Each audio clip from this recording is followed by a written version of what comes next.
তো চলেন আমরা খুব বেশিক্ষণ কথাবার্তা বলবো না, আমরা শুরু করে দিই। আমরা আপনার একদম শুরু থেকে শুরু করব। হ্যাঁ, শুরু থেকে বলতে আমাদের ক্রোনোলজিতে আসলে যেখান থেকে শুরু হয়েছে, মানে আমাদের সাল পড়াটা যেখান থেকে শুরু হয়েছে সেখান থেকে আমরা ক্রোনোলজি হিসেবে আগাবো আর কি। তো দেখেন, আমরা একদম আপনাদের বৈশ্বিক ইতিহাসে প্রথম যেই ক্লাসটা হয়েছিল সেখানে আপনারা শুরু করেছিলেন আমরা শুরু করেছিলাম ম্যাগনা কার্টা দিয়ে। এবং ম্যাগনা কার্টাটা কোন সালে ছিল আপনাদের মনে আছে? আপনাদের মনে আছে কিনা ম্যাগনা কার্টা কোন সালে ছিল? গুড।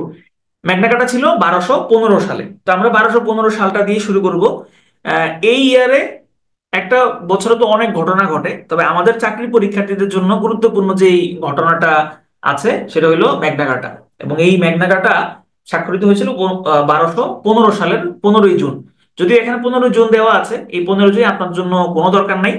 1215 সালের এই 15 জুন তারিখে ইংল্যান্ডে রাজার যে ক্ষমতা সেটা কিছুটা কমিয়ে আনা হয়।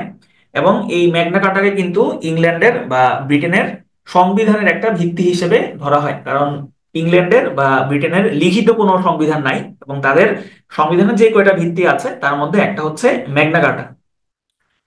এরপরে আমরা একটা জাম দিব, জাম দিয়ে আমরা চলে যাব 1337 সালে। 1337 সালে কি হয়েছে আপনাদের মনে আছে? 1337 সালে কোন গুরুত্বপূর্ণ ঘটনাটা শুরু হয় আপনাদের মনে আছে কিনা? গুড, এই যে একজন উত্তর করেছেন, 100 যুদ্ধ। হ্যাঁ, 100 ইয়ার্স ওয়ার নামে একটা যুদ্ধ শুরু হয় 1337-এ, এবং যেটা চলেছিল 1453 সাল পর্যন্ত। শতবর্ষব্যাপী যুদ্ধ। যুদ্ধের পক্ষে বিপক্ষে কে ছিল? ফ্রান্স এবং ইংল্যান্ড, দুই প্রতিবেশী দেশ। এবং ফলাফল কি ছিল? ফলাফল ফ্রান্স জয়ী হয়। এবং এটা 1337 থেকে যদি বলেছে 100 বছর, কিন্তু 100 বছর না, এটা মোটামুটি আপনার 1453 পর্যন্ত। এখন এই সালটা একটু কষ্ট করে মনে রাখেন যে 1337, যদি এটা পরীক্ষায় আসার সম্ভাবনা কম, তারপরও নাইস টু নো, যদি আসে সেক্ষেত্রে যাতে দাগাতে পারেন। প্রিন্ট করার জন্য A4 সাইজের পিডিএফ দিলে খুব ভালো উপকার হতো। আমি এটা আপনাদেরকে আহ, এটা ডাউনলোড অপশন আমি দিয়ে দিব। এটা ডাউনলোড অপশন আমি দিয়ে দিব। যেহেতু আমি ক্রোনোলজিক্যালি সালগুলো দিয়েছি, এটা আমি আপনাদেরকে ডাউনলোড অপশন দিয়ে দিব। আমি এটা আজকে ক্লাসের শেষে আপনারা ইয়েতে পেয়ে যাবেন, এই আমাদের গ্রুপে পেয়ে যাবেন, অসুবিধা নাই। আপনারা আপনার মতো করে প্রিন্ট করে নিতে পারেন। আচ্ছা, এরপরে 1337 থেকে কিন্তু ছোট ছোট স্লাইডে তো, তাই A4 দিলে ভালো হবে। আচ্ছা, A4। আহ আচ্ছা, আচ্ছা ঠিক আছে। আপাতত আমি পিডিএফটা দিয়ে দিব। এরপরে ওইটা আপনাদের জন্য যেভাবে সুবিধা হয়, ওই যে আমাদের আমরা একটা বইও অ্যাড করবো, আমাদের যে লেকচার বুক আছে সেখানে আমরা অ্যাড করব। তো সেখানে একটা ফরম্যাটিং আমাদের করতে হবে। তো সেই ফরম্যাটিংটা আপনাদেরকে আমি দিয়ে দেবো, অসুবিধা নেই। আচ্ছা, এরপরে ক্রোনোলজিক্যালি আমাদের যেটা আসে সেটা রেনেসা। রেনেসাটা, এটা নিয়ে আমাদের একটু কনফিউশন আছে। যখন ক্লাস নিয়েছিলাম তখনও আমি এটা আপনাদেরকে বলেছিলাম যে আমাদের যদি প্রশ্ন আসে, যদি এরকম সংখ্যা লেখা থাকে তাহলে আমরা দিব 1300 থেকে 1600, যদি সংখ্যাটা এরকম লেখা থাকে। আর যদি এরকম সংখ্যাটা লেখা না থাকে সেক্ষেত্রে থাকবে চতুর্দশ, চতুর্দশ থেকে সপ্তদশ, চতুর্দশ থেকে সপ্তদশ দিয়ে। যদিও এই ধরনের প্রশ্ন আসার সম্ভাবনা খুব কম, তারপরে নাইস টু নো। ঠিক আছে, তবে এটা নিয়ে বেশি গবেষণা করার কোনো দরকার নাই যে আসলে কোনটা হবে। যদি দেখেন যে কমন আসছে অপশন, কমন আসলে লাগাবেন, কমন না আসলে লাগানোর কোনো দরকার নাই। ঠিক আছে। আচ্ছা, তাহলে দেখেন, এই রেনেসাটা শুরু হয়েছে ইতালির ফ্লোরেন্সে, এবং আস্তে আস্তে সেখান থেকে সবকিছু পুরো বিশ্বে বা পুরো ইউরোপেই এই রেনেসাটা ছড়িয়ে পড়ে। আপনাদের কেউ ধারণা করতে পারেন এরপরে আমরা কোন সালটাতে যাব? এরপরের কোন ঘটনায় আমরা যাব? 1453, রুশ, ফরাসি বিপ্লব। না, ফরাসি বিপ্লব আরেকটা, আরেকটা ঘটনা, এর আগে আরো ঘটনা আছে। হ্যাঁ, এই যে একজন একজন ঠিক বলেছেন, ঠিক বলেছেন উজ্জ্বল মাহমুদ। হ্যাঁ, আমরা আহ, আচ্ছা, রিফরমেশনের যেটা, আমরা রিফরমেশনের যেটা, সেখানে আমরা কোনো সালটাল কোনো কিছু করি নাই। তবে এরপরে ক্রোনোলজি অনুযায়ী যে সালটা আসে সেটা 1648। হ্যাঁ, 1648-এ আমরা যাব। এখানে কি হয়েছিল? এখানে ওয়েস্টফেলিয়া চুক্তি নামক একটা চুক্তি হয়েছিল। এই ওয়েস্টফেলিয়া চুক্তিটা খুবই গুরুত্বপূর্ণ। কেন গুরুত্বপূর্ণ? কারণ এই চুক্তির মাধ্যমে আধুনিক যে রাষ্ট্র ব্যবস্থা, আমরা যে এখন নির্দিষ্ট বাউন্ডারি দেখি, একটা দেশের যে বিভিন্ন নির্দিষ্ট বাউন্ডারি হয়, এই নির্দিষ্ট বাউন্ডারিটা কিন্তু মূলত এই ওয়েস্টফেলিয়া চুক্তির মাধ্যমেই শুরু হয়েছিল। ওয়েস্টফেলিয়া কোন দেশের জায়গা আপনাদের মনে আছে? ওয়েস্টফেলিয়া কোন দেশের জায়গা? এই ওয়েস্টফেলিয়া জার্মানির, ঠিক না? তাহলে ক্যাথলিক এবং হ্যাঁ, ক্যাথলিক এবং প্রোটেস্ট্যান্টের মাঝে যুদ্ধ হয়েছিল। ক্যাথলিক এবং প্রোটেস্ট্যান্টের মাঝে হয় নাই, ক্যাথলিক এবং প্রোটেস্ট্যান্টের মাঝে যুদ্ধ হয়েছিল, ওই যে রিফরমেশন বা সংস্কার আন্দোলন। সংস্কার আন্দোলনের পরে এখানে একটা 30 বছর ব্যাপী যুদ্ধ হয়েছিল এবং তারপরে 1648 সালে এই ওয়েস্টফেলিয়া চুক্তিটা স্বাক্ষর হয়। 1648-এর পরে আমরা যাব 1689-তে।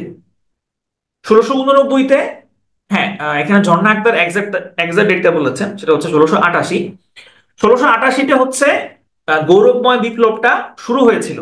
গৌরবময় বিপ্লবটা, কারেকশন, হ্যাঁ, আপনার কারেকশন পিডিএফটা আগামীকালকে সকালে পাবেন, ওইটার এখনো পুরোপুরি কাজ হয় নাই, আগামীকালকে সকালে পাবেন কারেকশন পিডিএফ।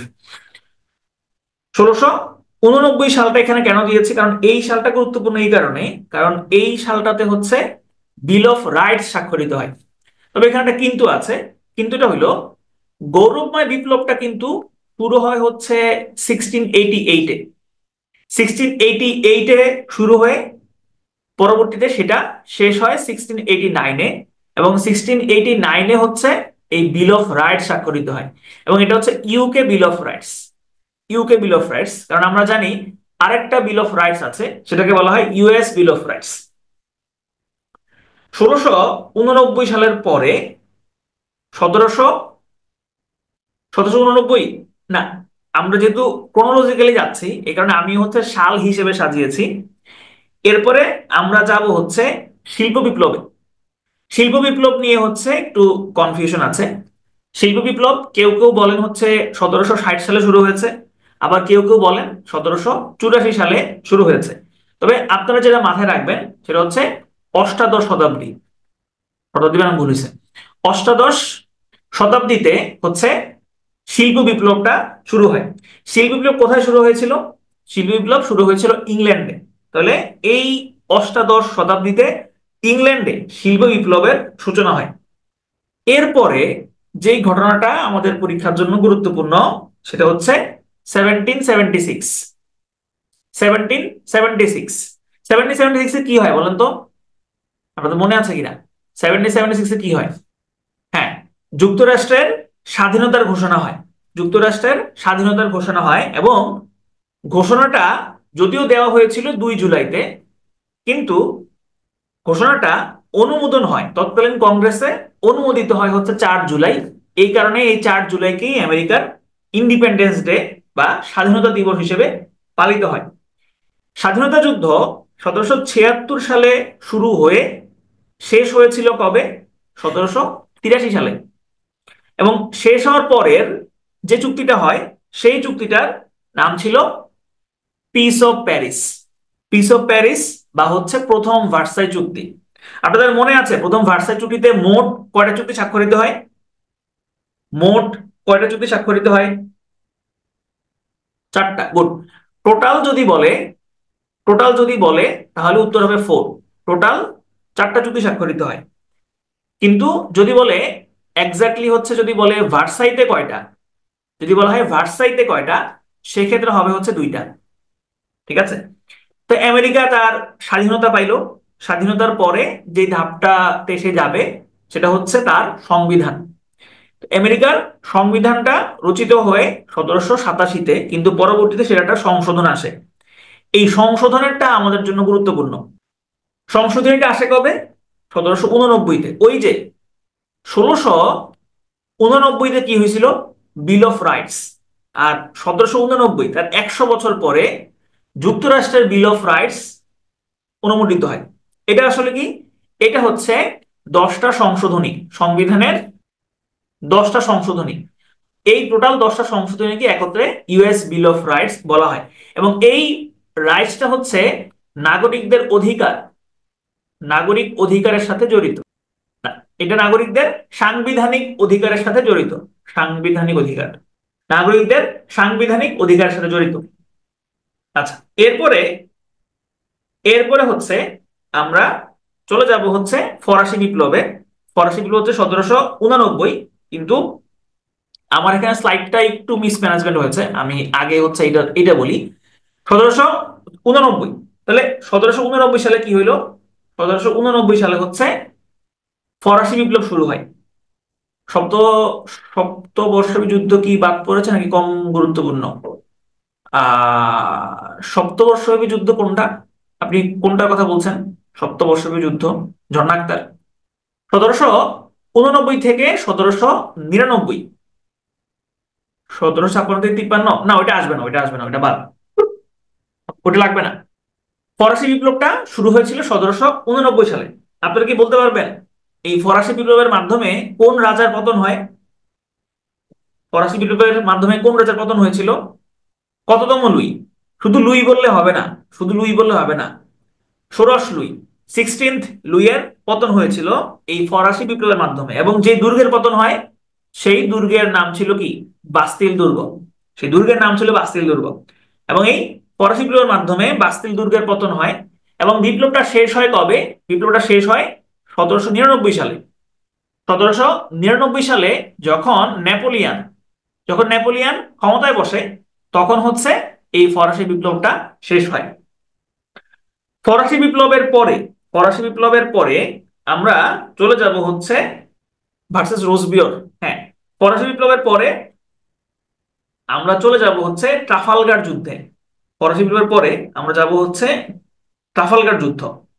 আচ্ছা, দেখেন, ট্রাফালগার যুদ্ধটা হয় হচ্ছে 1805 সালে, যদিও এই সালটা পড়ার দরকার নাই, এটা জাস্ট ক্রোনোলজিক্যালি হিসেবে চলে আসছে, এই সালটা না পড়লেও চলবে। ঠিক আছে, তাহলে 1805 সালে হচ্ছে ট্রাফালগার যুদ্ধ হয়। ট্রাফালগার জায়গাটা কোথায় আপনাদের মনে আছে? ট্রাফালগার এই জায়গাটা কোথায় অবস্থিত? গুড, ট্রাফালগার এই জায়গাটা হচ্ছে স্পেনে অবস্থিত, স্পেন। এবং এই ট্রাফালগারে যুদ্ধ হয় কার কার? যুদ্ধ হয় হচ্ছে ইংল্যান্ডের সাথে ফ্রান্স প্লাস হচ্ছে স্পেন। ইংল্যান্ডের সাথে ফ্রান্স এবং হচ্ছে স্পেন। এই সালটা ক্রস চিহ্ন দিতাম। আচ্ছা যান, আপনি যেহেতু বলছেন এখানে ক্রস চিহ্ন দিলাম। যে সেগুলো ইম্পর্টেন্ট সেগুলোর পাশে ক্রস দেন কষ্ট করে প্লিজ।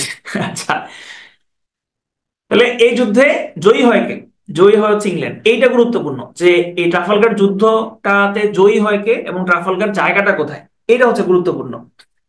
আচ্ছা, ট্রাফালগার যুদ্ধের পরে ট্রাফালগার যুদ্ধের পরে আমরা চলে যাব হচ্ছে ওয়াটারলু যুদ্ধ, 1815-তে। 1815-তে ওয়াটারলু যে যুদ্ধটা হয়, এখানেও ফ্রান্স ছিল। তবে ফ্রান্সের সাথে যুদ্ধ কার হয়? ফ্রান্সের সাথে যুদ্ধ হয় ইংল্যান্ডের। ইংল্যান্ড বনাম হচ্ছে ফ্রান্স, এবং এই যুদ্ধেও কিন্তু ইংল্যান্ড জয়ী হয়। ওয়াটারলু জায়গাটা কোথায় অবস্থিত? হ্যাঁ, একজনই যে অলরেডি বলে ফেলেছেন, ওয়াটারলু জায়গাটা হচ্ছে বেলজিয়ামে অবস্থিত। বেলজিয়াম। আপনারা জানেন যে ফ্রান্স এবং হচ্ছে জার্মানি, এই দুইটা দেশের মাঝখানে হচ্ছে বেলজিয়াম। এবং এই যুদ্ধে পরাজয়ের পরে নেপোলিয়নকে কোন দ্বীপে নির্বাসনে পাঠানো হয়? Saint Helena. Good, Saint Elba না কিন্তু, এই যে একজন একজন বলেছেন, মিমি বলেছেন এলবা, না এলবা না। এলবা হচ্ছে আগেরটাই, তাকে দুইবার নির্বাসনে পাঠানো হয়েছিল। প্রথমবার হচ্ছে এলবা সলভ ওর হয়েছিল, এটা কাইন্ডলি ক্লিয়ার করবেন। আবু আবু জাবেল লিবন, আপনার প্রশ্ন আমি বুঝি নাই, আপনার প্রশ্নটা আমি বুঝি নাই। সেন্ট হেলেনা, সেন্ট হেলেনা দ্বীপে হচ্ছে তাকে নির্বাসনে পাঠানো হয়। আচ্ছা, এই যে 1815 আমরা দেখলাম, এরপরে 1815-র পরে আমরা চলে যাব হচ্ছে 1839-এ। 1839-এ হচ্ছে আফিম যুদ্ধ। আফিম যুদ্ধ, দেখেন এখানে যেই কটা যুদ্ধ আছে, এই যে এতক্ষণ পর্যন্ত আমরা যেই কটা যুদ্ধের নাম বললাম এবং সামনে যেই কটা যুদ্ধ আমরা দেখব, ম্যাক্সিমামেরই কিন্তু দেখা যায় যে ব্রিটিশরা আছে। তার মানে তারা প্রচুর পরিমাণ যুদ্ধবাজ ছিল। দেখেন, এই যে শতবর্ষব্যাপী যুদ্ধ দেখলেন, তারপরে ট্রাফালগার যুদ্ধ, এরপরে হচ্ছে যে ওয়াটারলু যুদ্ধ, এখন আফিম যুদ্ধ, সবকটাতেই হচ্ছে ইংল্যান্ডের নাম আছে, সবকটাতে হচ্ছে ইউকের নাম আছে। তাহলে এই আফিম যুদ্ধটা হয়েছিল কত সাল পর্যন্ত? 1839 থেকে 1842। যুদ্ধের পক্ষ ছিল কারা? ব্রিটেন এবং হচ্ছে চীন। যুদ্ধে কে জয়ী হয়? যুদ্ধে হচ্ছে ব্রিটেন জয়ী হয়। ঠিক আছে। এই আফিম যুদ্ধের পরে কোন চুক্তিটা হয় আপনার মনে আছে? নানকিং চুক্তি। গুড। নানকিং চুক্তি হয়। আফিম যুদ্ধের পরে হয় হচ্ছে নানকিং চুক্তি। 1839 সালের পরে আমরা চলে যাব হচ্ছে ক্রিমিয়া যুদ্ধে। ক্রিমিয়া যুদ্ধ হচ্ছে আঠারোশো 1853। ইংল্যান্ড আর ব্রিটেন কি একই? না, ইংল্যান্ড আর ব্রিটেন এক না। এটা ব্যাখ্যা করেছিলাম, যদি আমি হচ্ছে প্রায় বলার সময় ইংল্যান্ড ব্রিটেন বলে ফেলি। ব্রিটেন এবং ইংল্যান্ডের মধ্যে কিন্তু পার্থক্য আছে। ব্রিটেন হচ্ছে আপনার এখন যে যুক্তরাজ্য, ওইটাকে ইন্টারচেঞ্জেবলি হচ্ছে ব্রিটেন বলে। তবে যুক্তরাজ্যের মধ্যে আবার রাজ্য হচ্ছে কয়টা? টোটাল 4টা। একটা হচ্ছে ইংল্যান্ড, একটা হচ্ছে ওয়েলস, একটা হচ্ছে স্কটল্যান্ড এবং আরেকটা হচ্ছে নর্দার্ন আয়ারল্যান্ড। এই সবগুলো মিলে হচ্ছে আপনার ব্রিটেন। আর ইংল্যান্ড হচ্ছে ব্রিটেনের মধ্যে। হ্যাঁ, এটাকে গ্রেট ব্রিটেনও বলে, এটাকে হচ্ছে আপনার শুধু ব্রিটেনও বলে। এখন এখন বর্তমানে না, ওই নর্দার্ন আয়ারল্যান্ড সহ 4টা আর কি। নর্দার্ন আয়ারল্যান্ড ধরলে 4টা হয় আর কি। মানে যদিও ওটা ভাঙতি, কারণ ওটা তো আয়ারল্যান্ডের অংশ। তো নর্দার্ন আয়ারল্যান্ড তো আয়ারল্যান্ডের একটা অংশ। ওইটাকে ধরলে 4টা হয় আর কি। তবে এটা পরীক্ষাতে আসবে না, মানে এরকম প্রশ্ন পরীক্ষাতে আসবে না যে টোটাল রাজ্য কয়টা, এরকম আসবে না। জাস্ট এটা জানলেই হবে যে নর্দার্ন আয়ারল্যান্ড হচ্ছে ইউকে এর অংশ বা যুক্তরাজ্যের অংশ। আচ্ছা, তাহলে দেখেন ক্রিমিয়া যুদ্ধ এই জানলে সহজ। হ্যাঁ হ্যাঁ, জানলে তো অবশ্যই সহজ হয়, আমি তো এই কারণে আপনাকে জানিয়ে রাখলাম, জানলে তো অবশ্যই সহজ হয়। কিন্তু পরীক্ষার জন্য না, মানে মুখস্থ করার চেষ্টা না করলেও চলবে। দেখেন ক্রিমিয়া যুদ্ধ 1853 থেকে 1856 সাল পর্যন্ত এই যুদ্ধটা ছিল। এখানে পক্ষ বিপক্ষে কারা ছিল? দেখেন এখানে ব্রিটেনের নাম আছে। ব্রিটেন, ফ্রান্স এবং হচ্ছে অটোমান সাম্রাজ্যের সাথে যুদ্ধ হয়েছিল রাশিয়ার। এবং এই যুদ্ধে রাশিয়া হচ্ছে পরাজিত হয়। এবং প্যারিস শান্তি চুক্তির মাধ্যমে হচ্ছে এই ক্রিমিয়া যুদ্ধটা শেষ হয়। এই ক্রিমিয়া যুদ্ধ যদি এখান থেকে প্রশ্ন আসে, তাহলে যে প্রশ্নটা আসতে পারে সেটা হলো এই এই ক্রিমিয়া যুদ্ধের সাথে কার নাম জড়িত? তো মনে আছে কিনা? Florence nightingale. গুড। এই ক্রিমিয়া যুদ্ধের সাথে হচ্ছে ফ্লোরেন্স নাইটিঙ্গেলের নাম জড়িত, এবং তাকে বলা হয় কি? এবং তাকে বলা হচ্ছে লেডি উইথ দ্য ল্যাম্প। তাকে বলা হয় হচ্ছে লেডি উইথ দ্য ল্যাম্প। ওকে।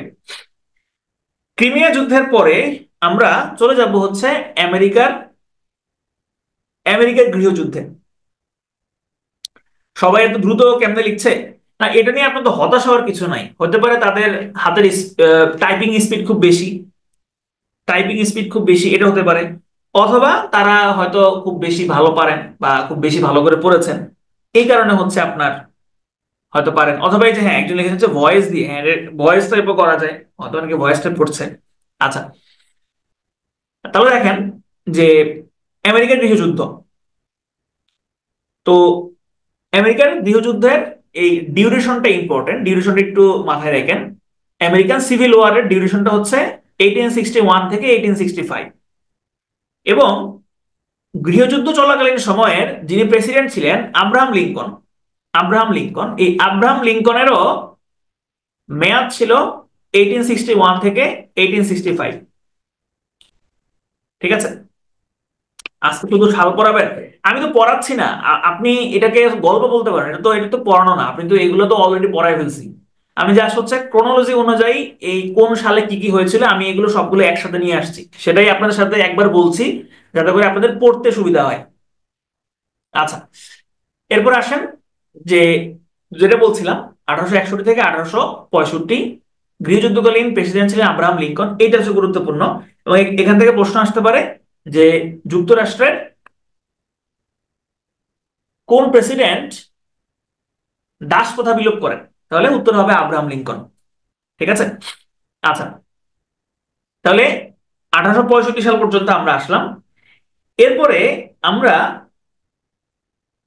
বিংশ শতাব্দীতে চলে যাব। আমাদের মোটামুটি বিংশ শতাব্দীতে আমরা চলে যাব। এখানে আপনাদেরকে একটা স্পয়লার দেই। স্পয়লারটা হচ্ছে যে বিংশ শতাব্দীর যে সালগুলা সবসময় মাথায় রাখবেন, পরীক্ষাতে সাধারণত বিংশ শতাব্দীর সালগুলা পরীক্ষাতে আসে। আপনি একটু খেয়াল করে দেখেন, আপনারা যে প্রশ্ন ব্যাংক সলভ করছেন বা প্রিভিয়াস যে প্রশ্নগুলো সলভ করেছেন, অন্যান্য চাকরি পরীক্ষার যে প্রশ্নগুলো সলভ করেছেন, সেখানে ঊনবিংশ শতাব্দীর সাল খুব কম দেখবেন। ঊনবিংশ শতাব্দী কোনটা? ঊনবিংশ শতাব্দী কোনটা? ঊনবিংশ শতাব্দী হচ্ছে 1801 থেকে 1900, এটা হচ্ছে ঊনবিংশ শতাব্দী। ঠিক আছে? আর বিংশ শতাব্দী কোনটা? বিংশ শতাব্দী হচ্ছে 1901 থেকে 2000, এটা হচ্ছে বিংশ। আর একবিংশ কোনটা? একবিংশ হচ্ছে এই 2001 থেকে এখন যেটা চলমান, এটা হচ্ছে একবিংশ শতাব্দী। ঠিক আছে? তাহলে এখন আমাকে বলেন, এই যে 1800 থেকে বা সেই যে 1215 থেকে আপনি সালগুলো পড়ছেন, কারো যদি মনে হয় যে এইটা খুবই কঠিন, আমার কাছে আমি এটা পড়তে পারবো না, তাইলে আপনার জন্য বুদ্ধিটা হচ্ছে আপনি শুধু 4টা সাল মাথায় রাখবেন। কোনটা কোনটা?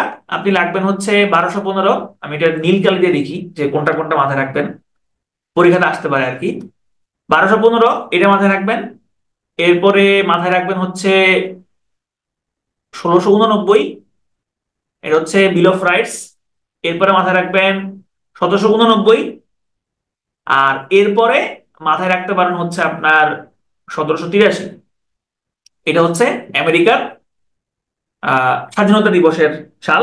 আর আরেকটা হচ্ছে আমেরিকান গৃহযুদ্ধ, 1861 থেকে 1865।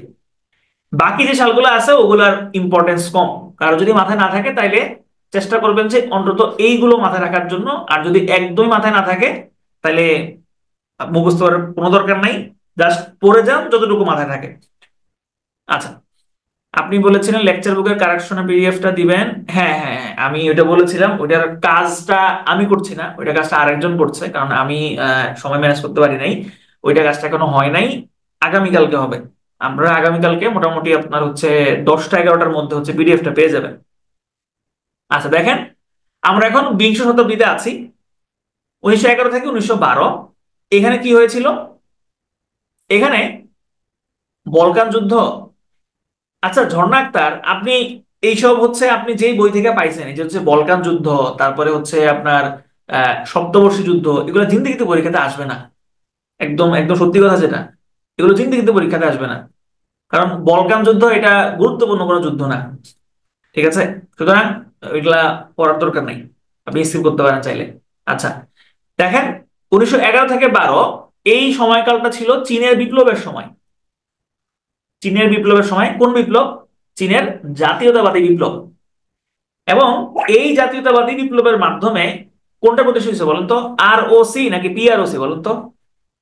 জাতীয়তাবাদী বিপ্লবের মাধ্যমে কোনটা প্রতিষ্ঠিত হয়? আরওসি নাকি পিআরওসি? এই যে একজন বলছেন পিআরওসি। আরওসি প্রতিষ্ঠিত হয়, ROC, Republic of China. Just Republic of China, প্রজাতান্ত্রিক China. Just Republic of China বা প্রজাতান্ত্রিক চায়না হচ্ছে প্রতিষ্ঠিত হয়। তাহলে এখানে যদি এক্সাক্ট প্রশ্ন আসে যে রিপাবলিক অফ চায়না প্রতিষ্ঠিত হয় কবে, সেক্ষেত্রে উত্তরটা হবে 1912। আর যদি বলা হয় জাতীয়তাবাদী বিপ্লব, আমেরিকার স্বাধীনতার সাল 1776 হবে নাকি 1783 হবে? আচ্ছা ফারহানা মজুমদার, আপনি বলেন তো আমাদের স্বাধীনতা দিবস কি 26শে মার্চ নাকি 16ই ডিসেম্বর? ফারহানা মজুমদার, আমাদের স্বাধীনতা দিবস কবে বলেন? 26শে মার্চ। তাহলে এবার বলেন আমেরিকার স্বাধীনতার সাল কোনটা হবে বলেন? আমেরিকার স্বাধীনতার সাল কোনটা হবে বলেন? 1776। যেদিন, যেই বছর তারা স্বাধীনতা ঘোষণা করেছে ওই বছর থেকে তারা স্বাধীন, ওই বছর থেকে তারা স্বাধীন এখন। তাহলে এখন স্বাধীন কিন্তু সার্বভৌম না, তাহলে সার্বভৌম হইতে হলে কি হইতে হবে?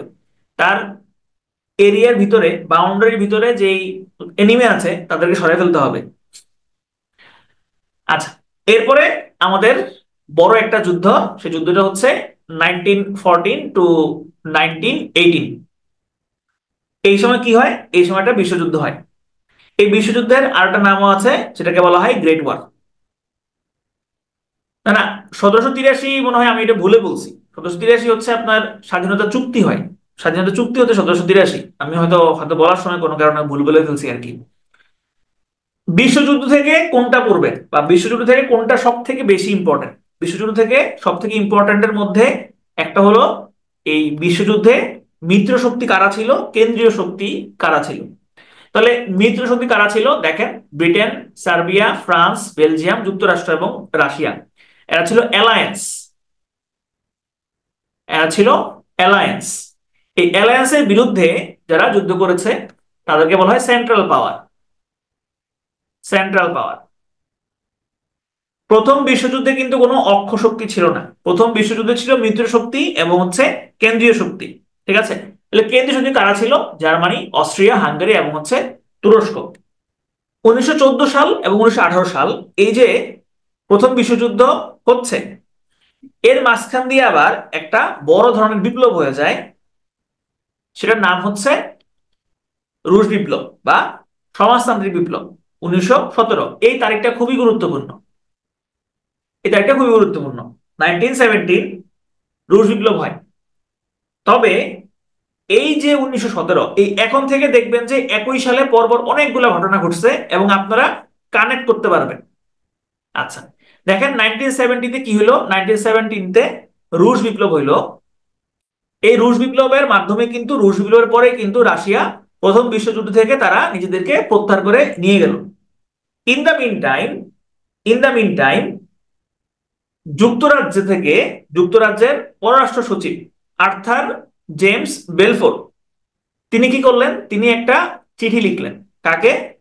তিনি ইহুদি নেতা রথচাইল্ডকে একটা চিঠি লিখেছিলেন যে ইহুদি রাষ্ট্র প্রতিষ্ঠার ব্যাপারে যুক্তরাজ্য রাজি আছে, যেটাকে বলা হয় কি, বেলফোর ঘোষণা। তাহলে এই 1917-তেই কিন্তু বেলফোর ঘোষণাটা দেওয়া হয়েছিল। এই 1917 সালেই আরেকটা গুরুত্বপূর্ণ ঘটনাও ঘটে। সেটা হইল, যুক্তরাষ্ট্র 1914-এ যখন প্রথম বিশ্বযুদ্ধ শুরু হয়, তখন কিন্তু যুক্তরাষ্ট্র যুদ্ধে ছিল না। 1917 সালে তারা প্রথম বিশ্বযুদ্ধে যোগ দেয়। যদি এটা খুব একটা ইম্পর্টেন্ট না, মানে এই যুক্তরাষ্ট্র কবে প্রথম বিশ্বযুদ্ধে যোগ দেয় এটা খুব একটা ইম্পর্টেন্ট প্রশ্ন না, তারপরও এটা জেনে রাখা ভালো ইতিহাসটা, যে যুক্তরাষ্ট্র আসলে কখন কিভাবে প্রথম বিশ্বযুদ্ধে আসলো। ওই যে যুক্তরাষ্ট্রের একটা জাহাজ যুক্তরাজ্যের দিকে যাচ্ছিল, কিন্তু জার্মানি সেটা ভুল করে যুক্তরাজ্যের জাহাজ ভেবে ডুবিয়ে দেয়। তার পরবর্তীতে যুক্তরাষ্ট্র প্রথম বিশ্বযুদ্ধে আসে 1917 সালের পরে। 1918, এই 1918 সালে দুইটা গুরুত্বপূর্ণ ঘটনা ঘটে। মানে ওই দুইটা গুরুত্বপূর্ণ ঘটনা হচ্ছে আমাদের পরীক্ষার জন্য গুরুত্বপূর্ণ। একটা হইল আর্মিস্ট্রিজ ট্রিটি। এই আর্মিস্ট্রিজ ট্রিটির মাধ্যমে কি হইল? আর্মিস্ট্রিজ ট্রিটির মাধ্যমে প্রথম বিশ্বযুদ্ধ অনানুষ্ঠানিকভাবে শেষ হয়। এখানে কি হয়? এখানে হচ্ছে জার্মানি এই আর্মিস্ট্রিজ ট্রিটিটা স্বাক্ষর করে, করে তারা হচ্ছে যুদ্ধ থেকে সরে যায়। এবং এখানে আরেকটা গুরুত্বপূর্ণ জিনিস হয়, সেটা হইলো যুক্তরাষ্ট্রের প্রেসিডেন্ট উড্রো উইলসন, তিনি তার 14 পয়েন্টস বা 14 দফা ঘোষণা দেন 1918 সালের 8 জানুয়ারি। 1918 সালের 8 জানুয়ারি তিনি কংগ্রেসে তার 14 পয়েন্টস ঘোষণা করেছিলেন। এবং এই 14 পয়েন্টস এর 14 নাম্বার পয়েন্টসে, 14 পয়েন্টসের 14 নাম্বার পয়েন্টসে ছিল যে একটা জাতিপুঞ্জ গঠন করা হবে। 1918 সালের পরের বছরটা খুবই ঘটনাবহুল একটা বছর। এখানে অনেকগুলো ঘটনা ঘটে। এর মধ্যে সবথেকে গুরুত্বপূর্ণ যেই ঘটনা, সেটা হইলো, ফর্মাল নাকি ইনফর্মালটা দেখবো, ফর্মালটা ধরবো নাকি ইনফর্মালটা ধরবো? এখানে দুইটাই ধরতে হবে আপনার। 1918 সাল যেটা, মানে এই যে এটা, এটা ছিল ইনফর্মাল, এটা ছিল অনানুষ্ঠানিক বা ইনফর্মাল। আর 1919 সালে ভার্সাই চুক্তি হয়, দ্বিতীয় ভার্সাই চুক্তি। এই দ্বিতীয় ভার্সাই চুক্তির মাধ্যমে হচ্ছে আনুষ্ঠানিকভাবে, অফিসিয়ালি, আনুষ্ঠানিকভাবে, অফিসিয়ালি অথবা হচ্ছে ফর্মালি প্রথম বিশ্বযুদ্ধ হচ্ছে শেষ হয়। এখানে আরো দুইটা ঘটনা ঘটে। সেটা হইলো ইন্টারন্যাশনাল লেবার অর্গানাইজেশন প্রতিষ্ঠিত হয় এবং লিগ অফ নেশনস গঠনের সিদ্ধান্ত হয়। এখানে একটু প্যাচ লাগতে পারে। সেটা হইলো এই যে আইএলও, আইএলও কিন্তু এখনো কিন্তু আইএলও আছে, এখনো কিন্তু জাতিসংঘের পার্ট হচ্ছে আইএলও। তবে আইএলওর বয়স কিন্তু লিগ অফ নেশনস থেকেও বেশি, জাতিসংঘ থেকেও বেশি। 1919 সালের যে দ্বিতীয় ভার্সাই চুক্তি, এইখানে সিদ্ধান্ত হয় যে ইন্টারন্যাশনাল লেবার অর্গানাইজেশন নামে একটা অর্গানাইজেশন হবে। এই লেবার অর্গানাইজেশনের প্রতিষ্ঠা সালই হচ্ছে 1919। পরবর্তীতে লিগ অফ নেশনস যখন গঠিত হয় তখন এই ILO K league of Nations অন্তর্ভুক্ত করা হয়, এবং এরপরে লিগ অফ নেশনস যখন বিলুপ্ত হয়ে যায় তখন এই আইএলও ইউনাইটেড নেশনসের প্রথম স্পেশালাইজড স্পেশালাইজড অর্গানাইজেশন হয়। First first United Nation specialised organisation. তাহলে আইএলও হচ্ছে জাতিসংঘের প্রথম বিশেষায়িত অঙ্গ সংস্থা। তাহলে 1919 সালে প্রতিষ্ঠিত হয় আইএলও, আর লিগ অফ নেশনস গঠনেরও সিদ্ধান্ত হয় এই 1919 সালে। পরবর্তীতে এর পরের বছর অর্থাৎ 1920 সালে লিগ অফ নেশনস প্রতিষ্ঠিত হয়, জাতিপুঞ্জ প্রতিষ্ঠা হয়ে গেল। আচ্ছা, এখন আসেন আপনাদেরকে একটু প্রশ্ন করি, যদি আপনারা এগুলো পারবেন। যুক্তরাষ্ট্রের গৃহযুদ্ধ শুরু হয় কবে বলুন তো? যুক্তরাষ্ট্রের গৃহযুদ্ধ শুরু হয়েছিল কবে? এক্সাক্ট সালটা বলবেন, এক্সাক্ট সাল। 65 বলেছেন একজন, 1700 বলেছেন একজন। 1861। 1861 সালে যুক্তরাষ্ট্রের গৃহযুদ্ধ শুরু হয়। আচ্ছা, মার্কিন যুক্তরাষ্ট্রের সংবিধান প্রণীত হয় কবে, মানে একদম ফাইনাল, এটা হচ্ছে ফাইনালটা, সংবিধান প্রণীত একদম ফাইনালটা। গুড, 1789 সালে হচ্ছে ফাইনালটা হয়, ঠিক আছে।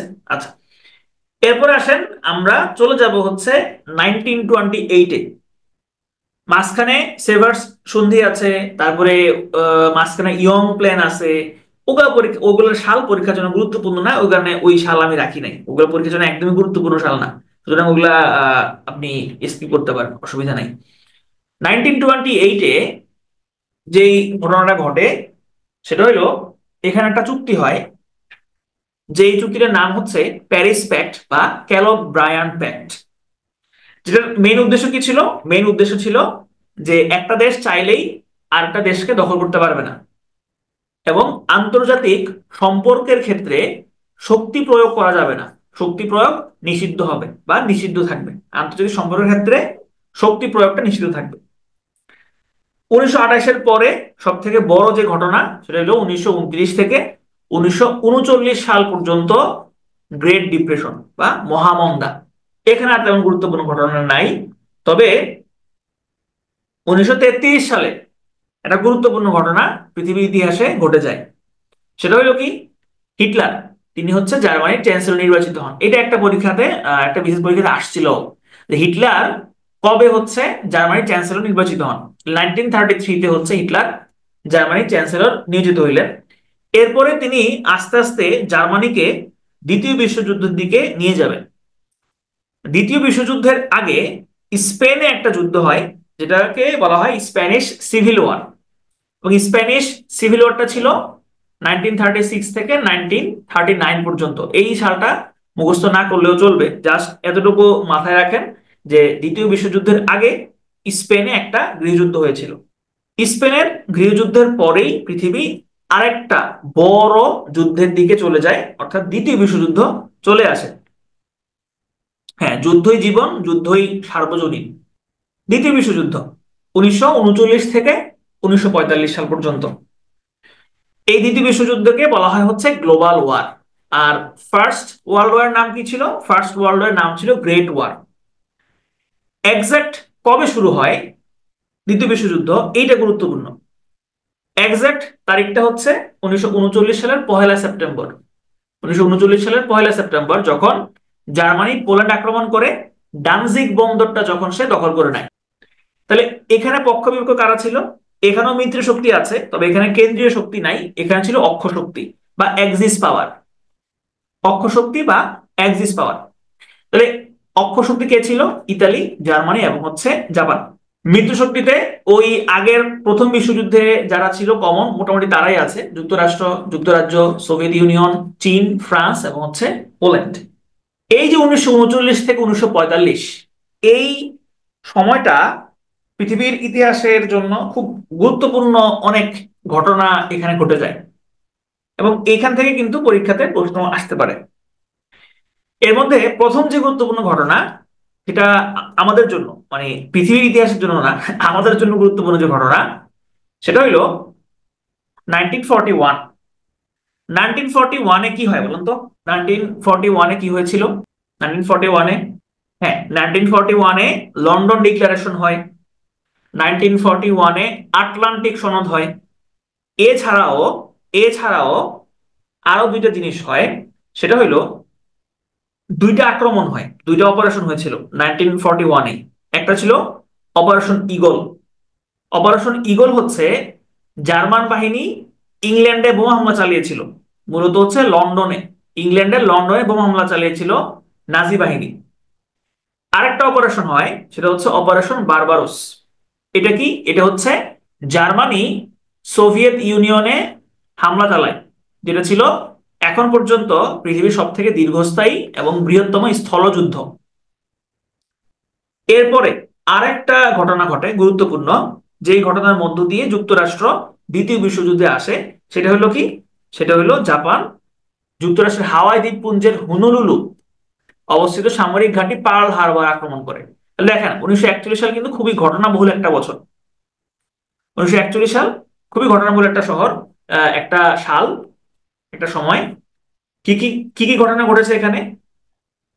লন্ডন ঘোষণা হইল, আটলান্টিক সনদ ঘোষণা হইল, অপারেশন ঈগল হইল, অপারেশন বারবারস হইল, এবং জাপান হইল।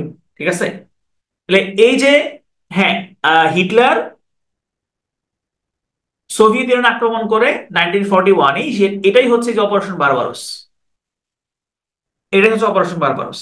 আচ্ছা, এরপর যে বছর 1942, এটা হচ্ছে জাতিসংঘের জন্য গুরুত্বপূর্ণ বছর। এখানে কি কি হয়? এখানে একটা ঘটনা আমাদের পরীক্ষার জন্য গুরুত্বপূর্ণ, সেটা হলো ওয়াশিংটন ডিসি সম্মেলন। ওয়াশিংটন ডিসি সম্মেলনের আরেকটা নাম কি? আরেকটা নাম হচ্ছে আর্কাডিয়া কনফারেন্স। আরেকটা নাম হচ্ছে আর্কাডিয়া কনফারেন্স। এই ওয়াশিংটন ডিসি সম্মেলনেই কি হয়? এই ওয়াশিংটন ডিসি সম্মেলনেই জাতিসংঘ ঘোষণার সনদ স্বাক্ষরিত হয়, ইউনাইটেড নেশনস ডিক্লারেশন। এবং এখানে, হ্যাঁ, এই যে আপনাদের আপনাদের মনে আছে, এই জাতিসংঘ নামটা প্রথম ব্যবহার করেন রুজভেল্ট। রুজভেল্ট। এর পরের বছর 1943 সালে জাতিসংঘের ইতিহাসে দুইটা গুরুত্বপূর্ণ সম্মেলন হয়, এবং বিশ্বযুদ্ধ যে তখন চলছে, সেই বিশ্বযুদ্ধের চলাকালীন সময়ের ইতিহাসে একটা গুরুত্বপূর্ণ ঘটনা ঘটে। 1943-তে জাতিসংঘের গঠনের ইতিহাসে দুইটা সম্মেলন হয়। একটা হলো মস্কো সম্মেলন, এটা রাশিয়াতে হয়, এবং আরেকটা হচ্ছে তেহরান সম্মেলন। এবং এই তেহরান সম্মেলনেই মিত্র বাহিনীর যে বড় ভাইরা আছে, মিত্র বাহিনীর যে নেতৃত্ব আছে, তারা প্রথমবারের মতো একসাথে মিলিত হয়, এবং এইখানে তারা বিশ্বের সব দেশকে, বিশেষ করে মুসলিম দেশগুলোকে জাতিসংঘে আসার, যোগ দেওয়ার আহ্বান জানায়। এবং এখানে বিশ্বযুদ্ধের ইতিহাসে আরেকটা যে গুরুত্বপূর্ণ ঘটনা ঘটে, সেটা হলো ইতালি আত্মসমর্পণ করে 1943-তে।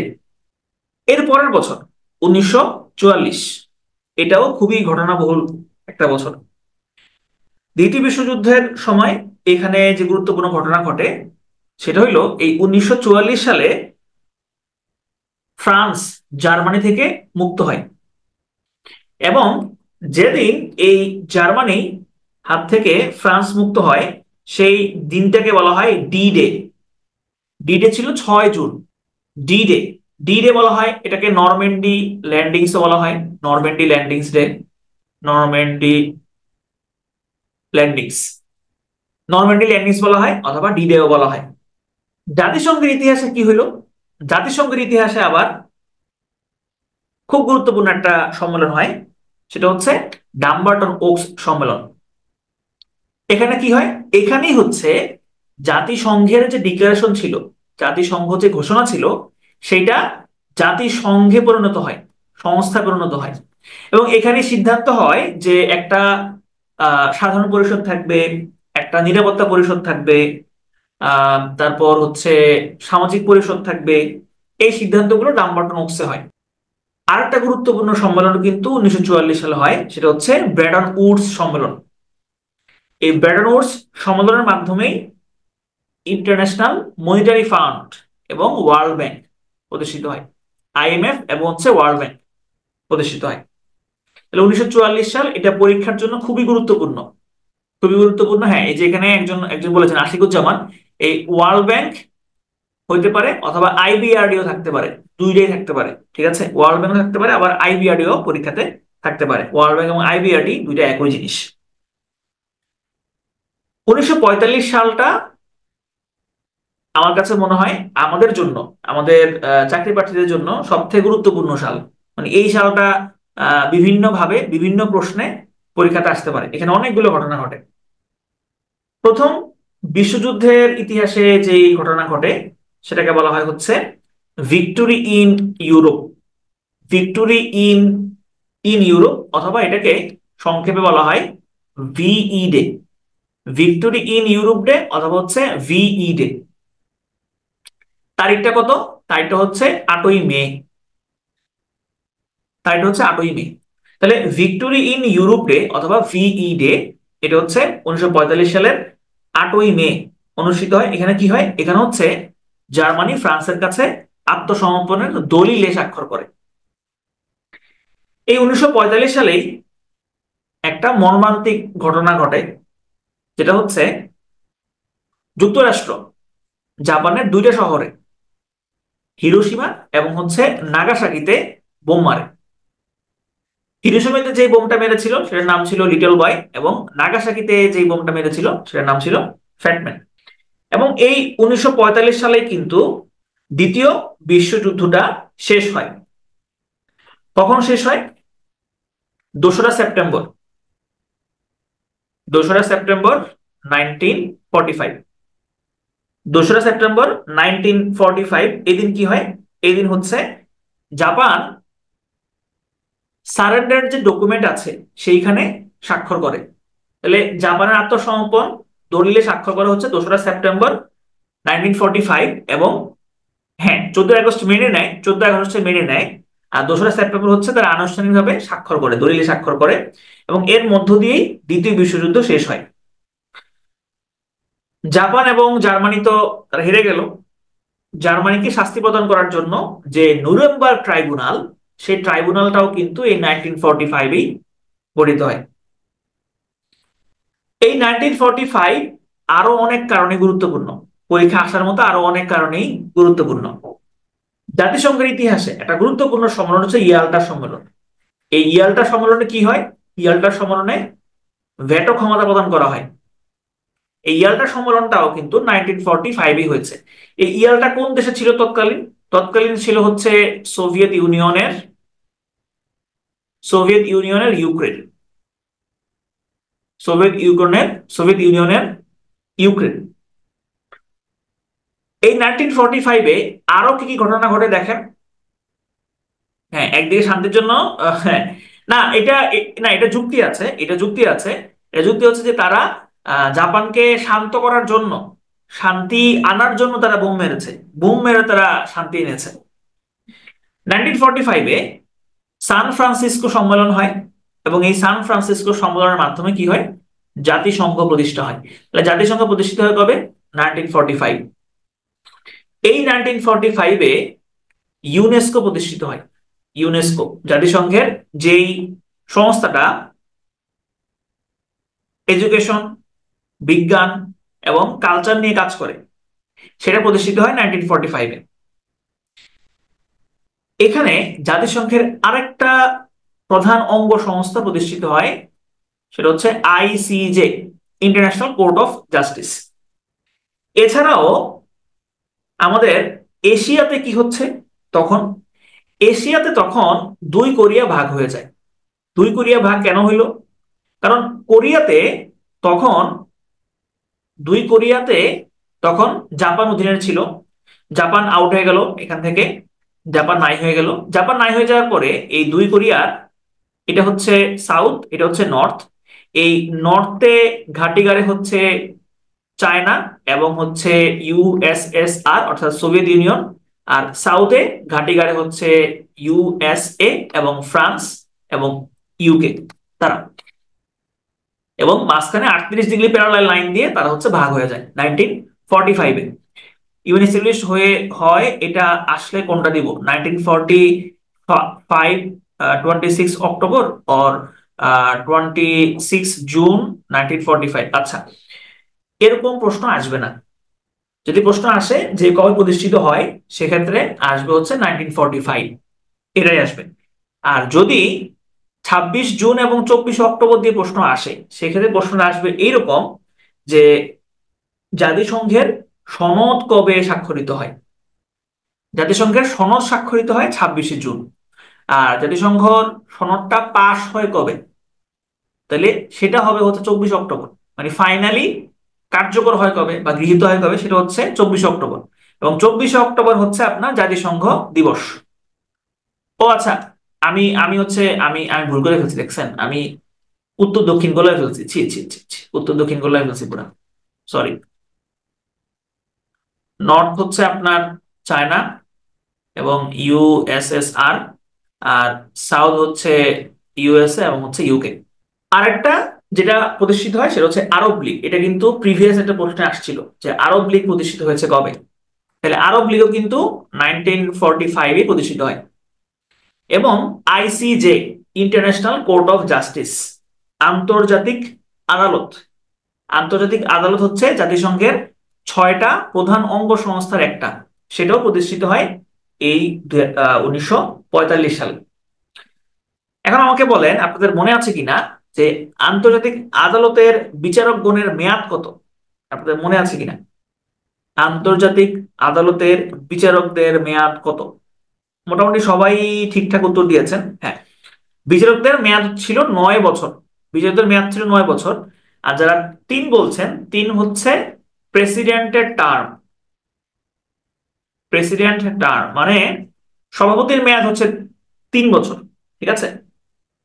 এই যে দেখেন, এই প্রশ্নটা এখানে আমি রেখেছি, সেটা হচ্ছে জাতিসংঘের সনদ স্বাক্ষরিত হয় কবে। যদি এই প্রশ্নটা আসে যে জাতিসংঘ সনদ স্বাক্ষরিত হয় কবে, সেক্ষেত্রে আপনি বলবেন 1945 সালের 26 জুন। সনদ স্বাক্ষরিত হয় 1945 সালের 26 জুন। যদি প্রশ্ন আসে সনদে স্বাক্ষর করেছিল কয়টা দেশ, বলেন সনদে স্বাক্ষর করেছিল কয়টা দেশ, তাহলে কি বলবেন? যদি আসে এরকম, সনদে স্বাক্ষর করেছিল কয়টা দেশ? 50 হবে? 50 হবে না। আমি বলেছি, আমি 26 জুন বলি নাই, আমি বলেছি সনদে স্বাক্ষর করে কয়টা। সনদে স্বাক্ষর করে কয়টা যদি হয়, সেক্ষেত্রে উত্তর হবে 51, নো ডাউট। ঠিক আছে, কোনো ডাউট ছাড়া উত্তর হবে 51। যদি বলা হয় সনদে স্বাক্ষর করে কয়টা দেশ, কোনো ডাউট ছাড়াই উত্তর করবেন 51। এখন যদি কেউ পেস লাগাইতে চায়, সেক্ষেত্রে এরকম সে বলতে পারে যে 26 জুন কয়টা স্বাক্ষর করে, সেই ক্ষেত্রে হবে আপনার 50। সেই ক্ষেত্রে হবে 50, ঠিক আছে। এটা তালগোল পাকানোর কোনো সুযোগ নাই। এর পরের বছর 1946-এ, এটাও মোটামুটি একটা ঘটনাবহুল একটা বছর। এখানে জাপানের শাস্তি প্রদান করার জন্য হচ্ছে টোকিও ট্রাইব্যুনাল হয়। ইস্টার জাহান লিখেছেন টোকিও ট্রাইব্যুনাল হয়, তারপরে হচ্ছে প্রথম অধিবেশন হয়, ইউএসএ প্রতিষ্ঠিত হয়, গুড। তবে আরেকটা জিনিস হয়, সেটা আপনি লেখেন নাই, সেটা আমি লিখেছি। টোকিও ট্রাইব্যুনাল হয়, ইউনিসেফ প্রতিষ্ঠিত হয়, জাতিপুঞ্জ অফিসিয়ালি বিলুপ্ত হয়ে যায়। জাতিপুঞ্জ অফিসিয়ালি বিলুপ্ত হয়ে যায় এবং জাতিসংঘের প্রথম অধিবেশন অনুষ্ঠিত হয় লন্ডনের সেন্ট্রাল হলে 1946 সালে। লন্ডনের সেন্ট্রাল হলে জাতিসংঘের প্রথম অধিবেশন অনুষ্ঠিত হয়। তাহলে আমাদের জন্য 1944, 1945 এবং 1946, এই 3টা সাল এখানে খুবই গুরুত্বপূর্ণ। ঠিক আছে, এই 1900 আপনার ধরেন যে 50-এর আগে এই 3টা সাল খুব ভালো করে মাথায় রাখবেন। যদি কারো সাল মনে না থাকে, তাহলে অন্তত এই কয়টা সাল মাথায় রাখার চেষ্টা করবেন।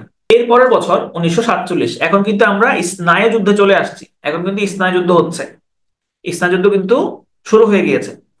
তাহলে 1947-এ স্নায়ুযুদ্ধের আমরা পাল্টাপাল্টি যেই আম, পদক্ষেপ, সেই পদক্ষেপগুলোই মূলত এখানে দেখবো। তাহলে প্রথম পদক্ষেপ কি ছিল? প্রথম পদক্ষেপ ছিল ট্রুম্যান ডক্ট্রিন। না না, ক্লাস লম্বা হবে না, লম্বা হবে না, এই আর আর খুব বেশিক্ষণ লাগবে না, এখন এখন খুব দ্রুত শেষ হয়ে যাবে। দেখেন, ট্রুম্যান ডক্ট্রিন। ট্রুম্যান ডক্ট্রিন ছিল 1947 এর প্রথম গুরুত্বপূর্ণ চাল। এই চালটা কে চেলেছিল? সো যুক্তরাষ্ট্র, United States. Truman doctrine, Truman ডক্ট্রিনের ফাঁকি দিয়ে আবার জার্মানির ভয়ে ব্রিটেন এবং ফ্রান্স তার একটা চুক্তি করে, তার নাম ছিল ডানকার চুক্তি, যাতে করে জার্মানি যদি আক্রমণ করে তাহলে ব্রিটেন এবং ফ্রান্স যাতে একসাথে থাকতে পারে। এবং এই ট্রুম্যান ডক্ট্রিনের ধারাবাহিকতায় মার্শাল পরিকল্পনা ঘোষণা হয়। মার্শাল পরিকল্পনা, যে মার্শাল পরিকল্পনার মাধ্যমে $12 বিলিয়ন হচ্ছে ঘোষণা করা হয় পুরো ইউরোপের জন্য। এই 1947 সালেই আরো কয়েকটা ঘটনা ঘটে।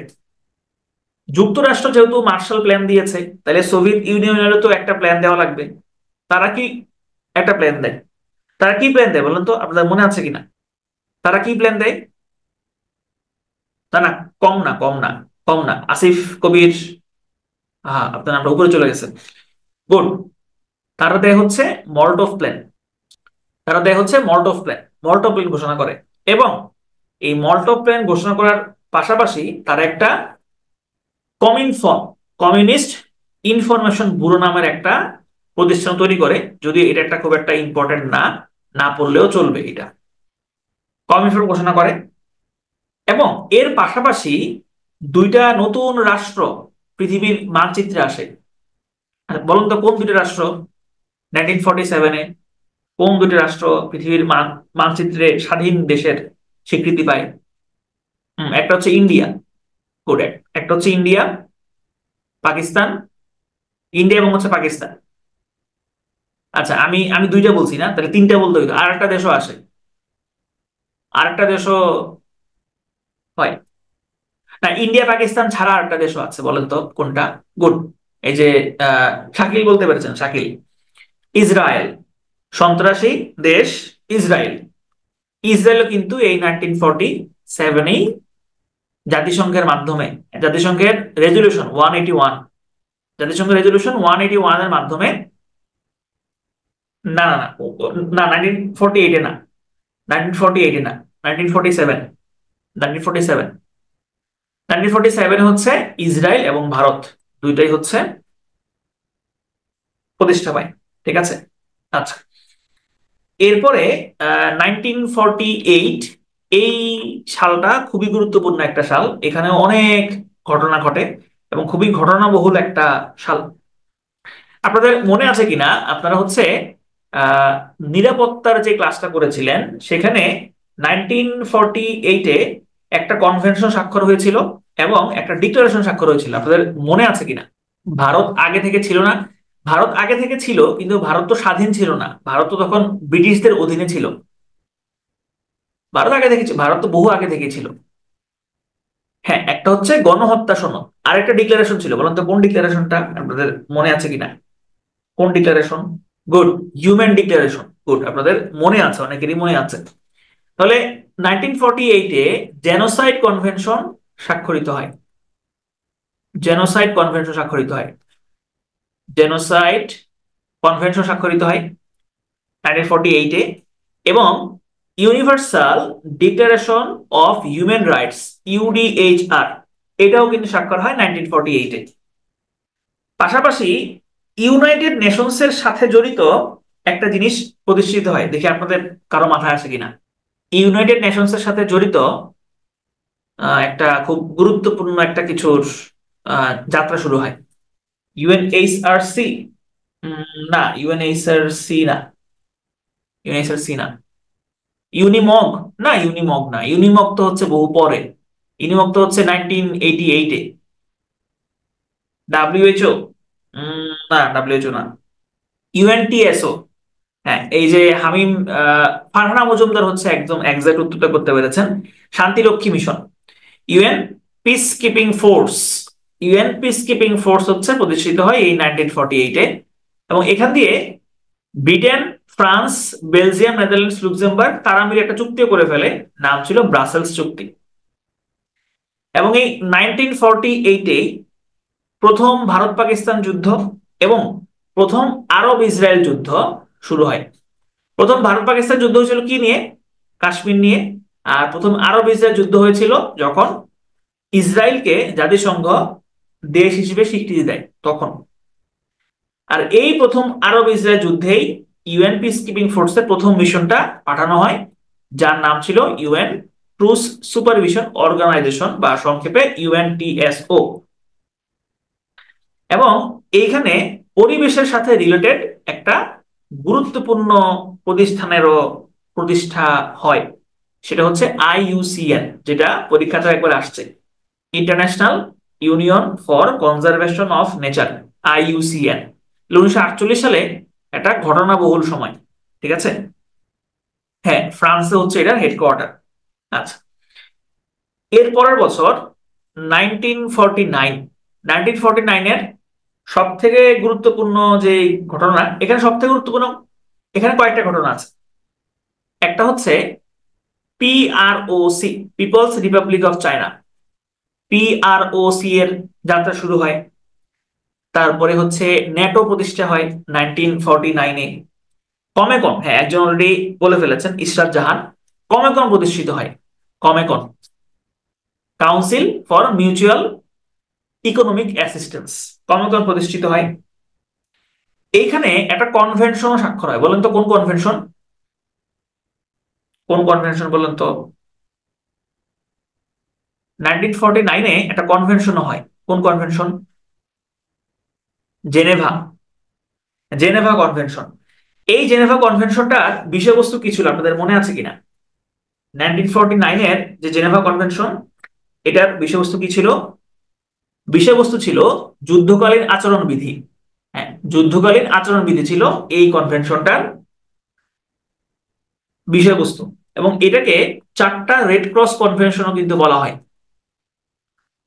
জেনেভা কনভেনশনের পাশাপাশি এখানে একটা আহ প্রতিষ্ঠান যাত্রা শুরু করে, সেটার নাম হচ্ছে কমনওয়েলথ অফ নেশনস। এই কমনওয়েলথ অফ নেশনসও কিন্তু 1949-এই প্রতিষ্ঠিত হয়।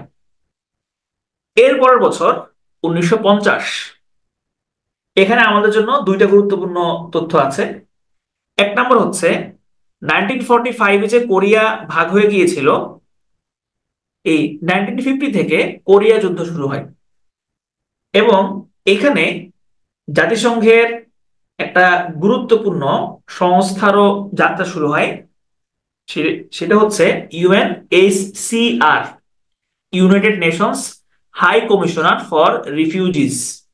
তাহলে ইউএনএইচসিআর প্রতিষ্ঠিত হয় 1950-তে, এবং কোরীয় যুদ্ধও কিন্তু শুরু হয় 1950-তে। 1951-এ আমরা হচ্ছে একটা মাত্র কনভেনশন করেছিলাম, যেটার নামও হচ্ছে জেনেভা কনভেনশন, যেটা মূলত ছিল, আচ্ছা আইইউসিএন। ও আচ্ছা আচ্ছা, আমি আমি আমি কি বলার সময় ভুল বলছিলাম নাকি? আচ্ছা, আমি বলার সময় কি বলছিলাম? আমি বলার সময় অন্যটা বলেছিলাম। আচ্ছা, বলে থাকতে পারি। ও আচ্ছা, ফ্রান্স বলেছিলাম। আচ্ছা, তাহলে ভুল বলছি। আজকে আজকে বেশি ভুল হচ্ছে মনে হচ্ছে। আচ্ছা আচ্ছা, ঠিক আছে, আমি এর জন্য দুঃখিত। আমি হচ্ছে কয়েকটা ভুল বলে ফেলছি। আচ্ছা, তাহলে আইইউসিএন এর আপনার সদর দপ্তর হচ্ছে সুইজারল্যান্ডের গ্ল্যান্ডে অবস্থিত, ঠিক আছে। ওকে। 1951 সালে একটা চুক্তি হয়, কনভেনশন হয়, যেটা হচ্ছে আপনার 1951-এ জেনেভা কনভেনশন। শরণার্থী বিষয়ক, শরণার্থীদের আচরণ কেমন হবে সেই বিষয়ক একটা কনভেনশন স্বাক্ষরিত হয় 1951-এ, জেনেভা কনভেনশন, শরণার্থী এবং হচ্ছে অভিবাসী। ওকে। 1952-তে গুরুত্বপূর্ণ কোনো কিছু আমাদের জন্য ঘটে নাই, তবে 1953-তে ঘটনা আছে আমাদের জন্য। এর মধ্যে এক নম্বর ঘটনাটা হইল কোরিয়া যুদ্ধ, যে 1950 সালে শুরু হইল, সেটার সমাপ্তি হয়। কিভাবে হয়? জাতিসংঘ একটা পিস রেজলিউশন পাশ করে, এই পিস রেজলিউশনের মাধ্যমে কোরিয়া যুদ্ধের সমাপ্তি হয়। পিস রেজলিউশনের মাধ্যমে কোরিয়া যুদ্ধের সমাপ্তি হইল। এবং এইখানে আরেকটা গুরুত্বপূর্ণ ঘটনা ঘটে, সেটা হলো আইজেন হাওয়ার, যুক্তরাষ্ট্রের সাবেক প্রেসিডেন্ট আইজেন হাওয়ার, তিনি অ্যাটমস ফর পিস নামের একটা ঘোষণা দেন জাতিসংঘে, যে পারমাণবিক যে শক্তি সেটা বোমা বা ধ্বংসাত্মক কোনো কর্মকাণ্ডে আমরা ইউজ করব না, আমরা শান্তিপূর্ণ কাজে ইউজ করব। যদিও তখন তারা অলরেডি পারমাণবিক বোমা অলরেডি বানায় ফেলছে। 1954 সালে তেমন কোনো গুরুত্বপূর্ণ ঘটনা নাই। 1955 সালে একটা গুরুত্বপূর্ণ ঘটনা আছে, তবে এটা পরীক্ষায় আসার মতো না।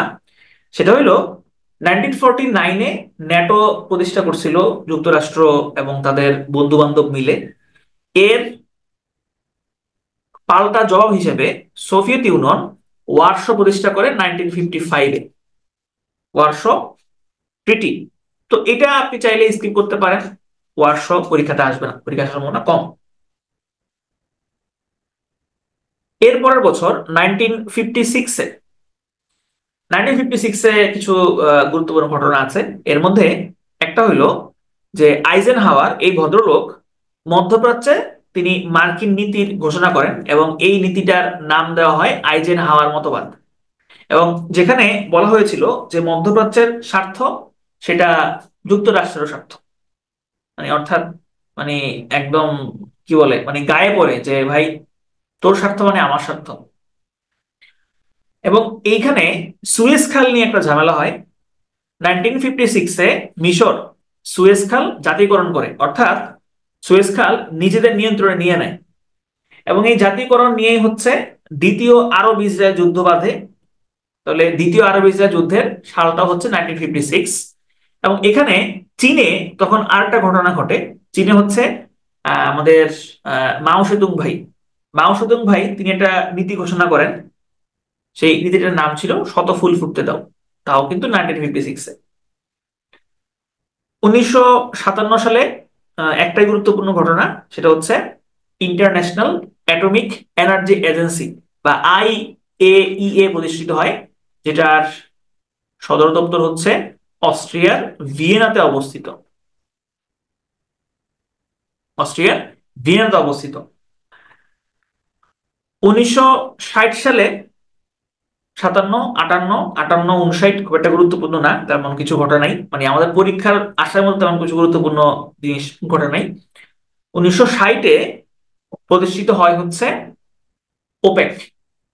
ওপেক প্রতিষ্ঠিত হয় 1960-তে। যদিও ওপেকের এই প্রতিষ্ঠা সাল খুব একটা গুরুত্বপূর্ণ না, তারপর হচ্ছে নাইস টু নো। তবে ওপেক থেকে প্রশ্ন আসলে আসতে পারে যে এখন ওপেকের দেশ কয়টা, আর সর্বশেষ কে ছেড়ে গেছে, এগুলো আসতে পারে। ওপেকের মেম্বার 15টা। এই ওপেকের মেম্বার 15টা। ওপেকের মেম্বার 15টা আপনি কই পেয়েছেন? ওপেকের মেম্বার হচ্ছে 12টা। ওপেকের বর্তমানে মেম্বার যে কান্ট্রিজ আছে, ওপেকের মেম্বার কান্ট্রিজ হচ্ছে 12টা। ঠিক আছে। আচ্ছা, কুয়েত ছেড়ে গেছে। হ্যাঁ, ছেড়ে গেছে তো কয়েকটাই, কয়েকটাই ছেড়ে গেছে, টোটাল আপনার 4টা দেশ ছেড়ে গেছে। এরপরে আসেন 1960, আমরা দেখলাম 1960-এর পরে হচ্ছে 1961। 1961-এ কয়েকটা গুরুত্বপূর্ণ ঘটনা আছে। যদিও 1961টা আমাদের কাছে মনে হয় যে 1961-এ তেমন কোনো মানে কিছু নাই, কিন্তু 1961-এ কিন্তু কয়েকটা গুরুত্বপূর্ণ ঘটনা আছে। একটা হইলো জার্মানির বার্লিনের মাঝখান দিয়ে দুই ভাগ হয়ে যায়। বার্লিন শহরের মাঝখান দিয়ে একটা দেওয়াল তৈরি হয়, এবং দেওয়াল তৈরি হয়ে ইস্ট জার্মানি এবং ওয়েস্ট জার্মানি দুই ভাগে ভাগ হয়ে যায়। এই 1961-এ এই ভাগাভাগির মধ্যেই নন অ্যালাইন মুভমেন্ট নামের একটা প্রতিষ্ঠান প্রতিষ্ঠিত হয়, যেটার কোনো সদর দপ্তর নাই। এই 1961-এই কূটনীতিকদের স্বার্থ সংশ্লিষ্ট একটা কনভেনশন স্বাক্ষরিত হয়, নাম হচ্ছে ভিয়েনা কনভেনশন 1961। একটা পরিবেশ বিষয়ক প্রতিষ্ঠান প্রতিষ্ঠিত হয়, WWF, world wide fund for nature প্রতিষ্ঠা পায়। এবং আরেকটা মানবাধিকার নিয়ে কাজ করে একটা গুরুত্বপূর্ণ অর্গানাইজেশন প্রতিষ্ঠিত হয়, যেটা হচ্ছে অ্যামনেস্টি ইন্টারন্যাশনাল। তাহলে অ্যামনেস্টি ইন্টারন্যাশনাল, WWF, NAM, এই তিনটার সালই একই একই সাল। বার্লিন দেওয়াল তাও 1961, ভিয়েনা কনভেনশন 1961। 1962 এই সালটা পৃথিবীর ইতিহাসের জন্য খুবই গুরুত্বপূর্ণ, কারণ এই সময় তৃতীয় বিশ্বযুদ্ধ প্রায় লেগে গেছিল। এবং সেটা নিউক্লিয়ার ওয়ারের দিকেও প্রায় চলে যাচ্ছিল। 1962-তে কিউবান মিসাইল ক্রাইসিস হয়। 1962 সালে কিউবার ক্ষেপণাস্ত্র সংকট। এবং যখন যুক্তরাষ্ট্র এবং সোভিয়েত ইউনিয়ন এরা এই কিউবার মিসাইল সংকট নিয়ে যখন ব্যস্ত, এর ফাঁকি দিয়ে চীন বুদ্ধি করে ভারত আক্রমণ করে সে আকসাই চীন দখল করে নেয়। খুবই বুদ্ধিমানের একটা কাজ করছে চীন। তখন আসলে এটা কেউই ওইদিকে নজর দেয় নাই। চীন ঝোপ বুঝে কূপ করে, তারা ঝোপ বুঝে কোপ মেরে নিয়ে গেছে, আকসাই চীন দখল করে নিছে 1962-তে। 1963-তে পার্শিয়াল টেস্ট ব্যান ট্রিটি স্বাক্ষরিত হয়। পার্শিয়াল টেস্ট ব্যান ট্রিটি, আপনাদের কি মনে আছে যে পার্শিয়াল টেস্ট ব্যান ট্রিটিতে কারা নাই? কোন দুইটা দেশ যাদের পারমাণবিক বোমা আছে তারা নাই পার্শিয়াল টেস্ট ব্যান ট্রিটিতে? গুড। ফ্রান্স এবং হচ্ছে চায়না। ফ্রান্স এবং হচ্ছে চায়না। ওকে। 1964, 1964-এ হচ্ছে দুইটা জাতিসংঘের দুইটা জোট, একটা জোট এবং একটা প্রতিষ্ঠান প্রতিষ্ঠিত হয়। একটা হচ্ছে আংটাট এবং আরেকটা কি বলতো? আরেকটা কি? G77। গুড। এই ইকোসক তো বহু আগে হয়েছে, রাসেল রানা। ইকোসক বহু আগে প্রতিষ্ঠিত হয়েছে, সেই ডাম্বারটন অংশ সম্মেলনের মাধ্যমে ইকোসক অলরেডি প্রতিষ্ঠিত হয়ে গেছে বহু আগে, 20 বছর আগে, 1964 সালের 20 বছর আগে G77 প্রতিষ্ঠিত হয়। G77, তাহলে আংটাট এবং হচ্ছে G77। 1965-এ 1965-এও কয়েকটা গুরুত্বপূর্ণ ঘটনা ঘটে।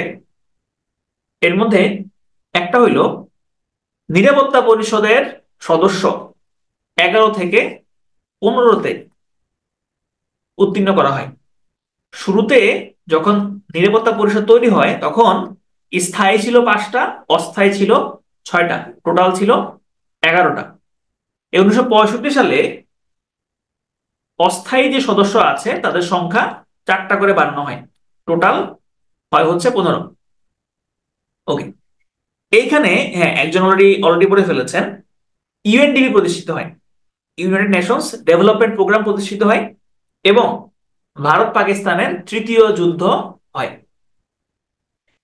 এই ভারত পাকিস্তানের তৃতীয় যুদ্ধের পরে 1966-এ মাঝখান দিয়ে সোভিয়েত ইউনিয়ন আসে। সোভিয়েত ইউনিয়ন আইসা বলে যে এই তোরা হচ্ছে যে আহ ঝগড়া করিস না, ভাগাযোগে খা। এই ঝগড়া করিস না ভাগাযোগে খা বলার জন্য তারা চুক্তিটা করে, সেই চুক্তির নাম ছিল তাশখন্দ চুক্তি। তাহলে 1966-এ তাশখন্দ চুক্তি স্বাক্ষরিত হয়। এবং এই 1966-এ কিন্তু একটা ব্যাংকও প্রতিষ্ঠিত হয়, যে ব্যাংকটার নাম হচ্ছে এশিয়ান ডেভেলপমেন্ট ব্যাংক। আপনাদের কি মনে আছে এশিয়ান ডেভেলপমেন্ট ব্যাংকের সদস্য সংখ্যা কত? এশিয়ান ডেভেলপমেন্ট ব্যাংকের সদস্য সংখ্যা কত? এডিবি 69। গুড, 69। এবং সর্বশেষ সদস্য হচ্ছে ইসরায়েল।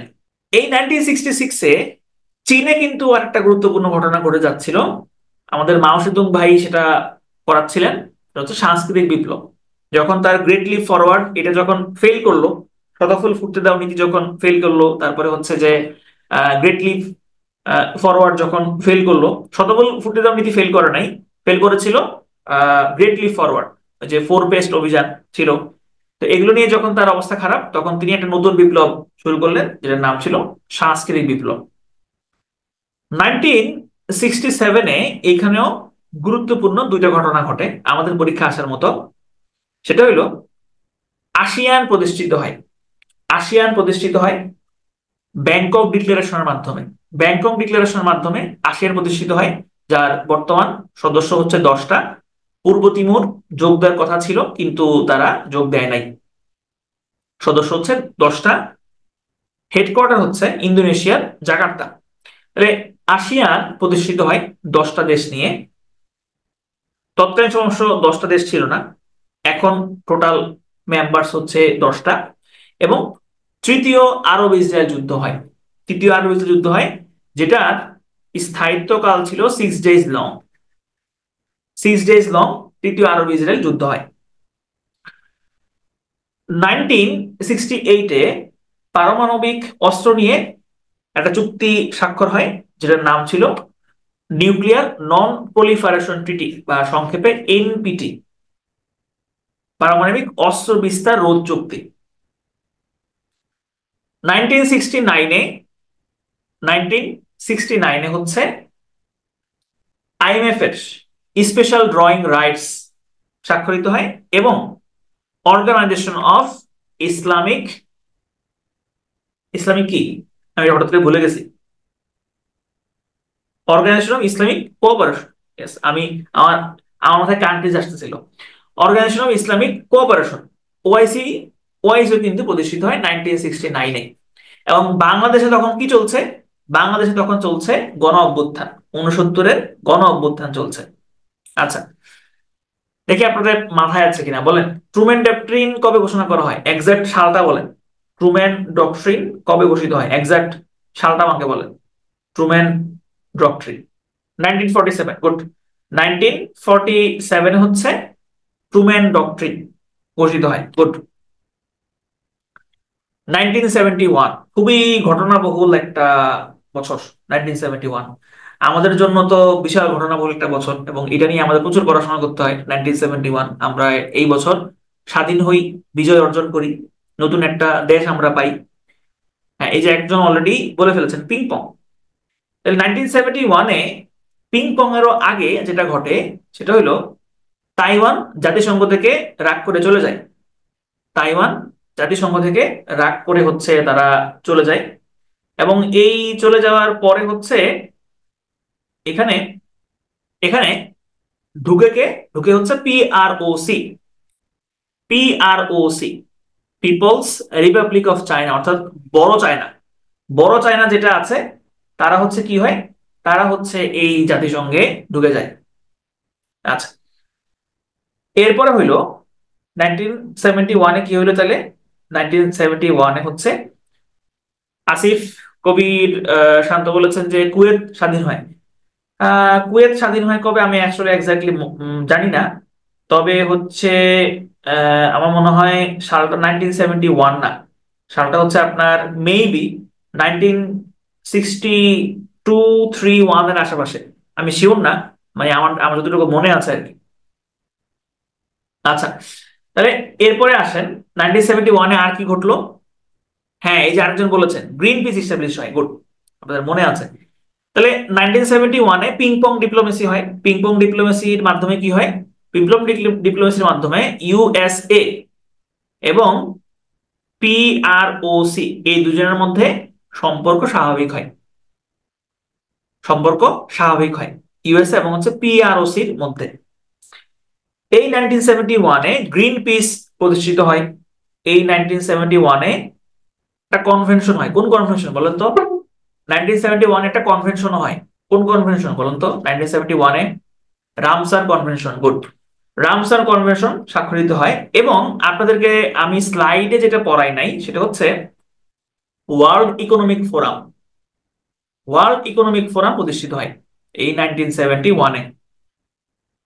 ওয়ার্ল্ড ইকোনমিক ফোরাম, এবং এইটার সম্মেলন প্রতি বছর ডাভোসে অনুষ্ঠিত হয়। সুইজারল্যান্ডের ডাভোসে প্রতি বছর হচ্ছে ওয়ার্ল্ড ইকোনমিক ফোরামের সম্মেলন অনুষ্ঠিত হয়। ঠিক আছে, এটা কিন্তু মাঝে মধ্যে পত্রিকাতে আসে। এটা হচ্ছে সুইজারল্যান্ডের একটা শহর। এবং এই ওয়ার্ল্ড ইকোনমিক ফোরাম এইটার এটার হেডকোয়ার্টার কিন্তু আবার দাভোসে না। ঠিক আছে, এটার এটার হেডকোয়ার্টারটা হচ্ছে আবার জেনেভাতে অবস্থিত, সুইজারল্যান্ডের জেনেভা। তবে এই দাভোসে হচ্ছে ওয়ার্ল্ড ইকোনমিক ফোরামের সম্মেলন হয়। ঠিক আছে। আচ্ছা, তাহলে 1971 গেল। এবার আসেন 1972। 1972টা আমাদের সালের জন্য অনেক ইম্পর্টেন্ট। এখানে অনেকগুলো ঘটনা ঘটে এবং এখান থেকে পরীক্ষাতে প্রশ্ন আসতে পারে। দেখেন, প্রথমে কি হয়, আমরা ইন্ডিয়ার সাথে একটা চুক্তি করি। সেই চুক্তিটার নাম ছিল কি? মৈত্রী চুক্তি। India Bangladesh treaty of friendship cooperation and peace স্বাক্ষরিত হয়। মৈত্রী চুক্তি আমরা করি ইন্ডিয়ার সাথে। এই 1972 সালে পৃথিবীর প্রথম পরিবেশ সম্মেলন অনুষ্ঠিত হয়। এই পরিবেশ সম্মেলনের আরেকটা নাম ছিল সেই নামটা হচ্ছে মানব পরিবেশ সম্মেলন। মানব পরিবেশ সম্মেলন, ঠিক আছে। আচ্ছা, এই পরিবেশ সম্মেলনের মাধ্যমে হচ্ছে ইউনেপ প্রতিষ্ঠিত হয়, ইউনাইটেড নেশনস এনভায়রনমেন্ট প্রোগ্রাম প্রতিষ্ঠিত হয়। এই 1972-তে সিমলা চুক্তি হয় ভারত পাকিস্তানের মধ্যে, যেখানে সিজ ফায়ার লাইনটা লাইন অফ কন্ট্রোলে পরিণত হয়। এই 1972-তে এভিএম চুক্তি স্বাক্ষরিত হয়, ইউএসএসআর অ্যান্টি ব্যালিস্টিক মিসাইল ট্রিটি, ইউএসএসআর এবং হচ্ছে ইউএস এর মধ্যে। এবং এই 1972-তে বাংলাদেশ বেশ কয়েকটা ইন্টারন্যাশনাল অর্গানাইজেশনের সদস্যপদ লাভ করে। এইটা খুবই গুরুত্বপূর্ণ। কি কি দেখেন, সল্ট লাগবে না, সল্ট বাদ, সল্ট পড়তে হবে না, মানে সল্ট কত সালে হয় ওটা পড়তে হবে না। IMF, world bank, FAO, ILO, UNESCO এবং কমনওয়েলথ, এই কয়েকটা ইন্টারন্যাশনাল সংস্থার বাংলাদেশ সদস্যপদ লাভ করে। IMF, world bank, FAO, ILO, UNESCO এবং হচ্ছে কমনওয়েলথ।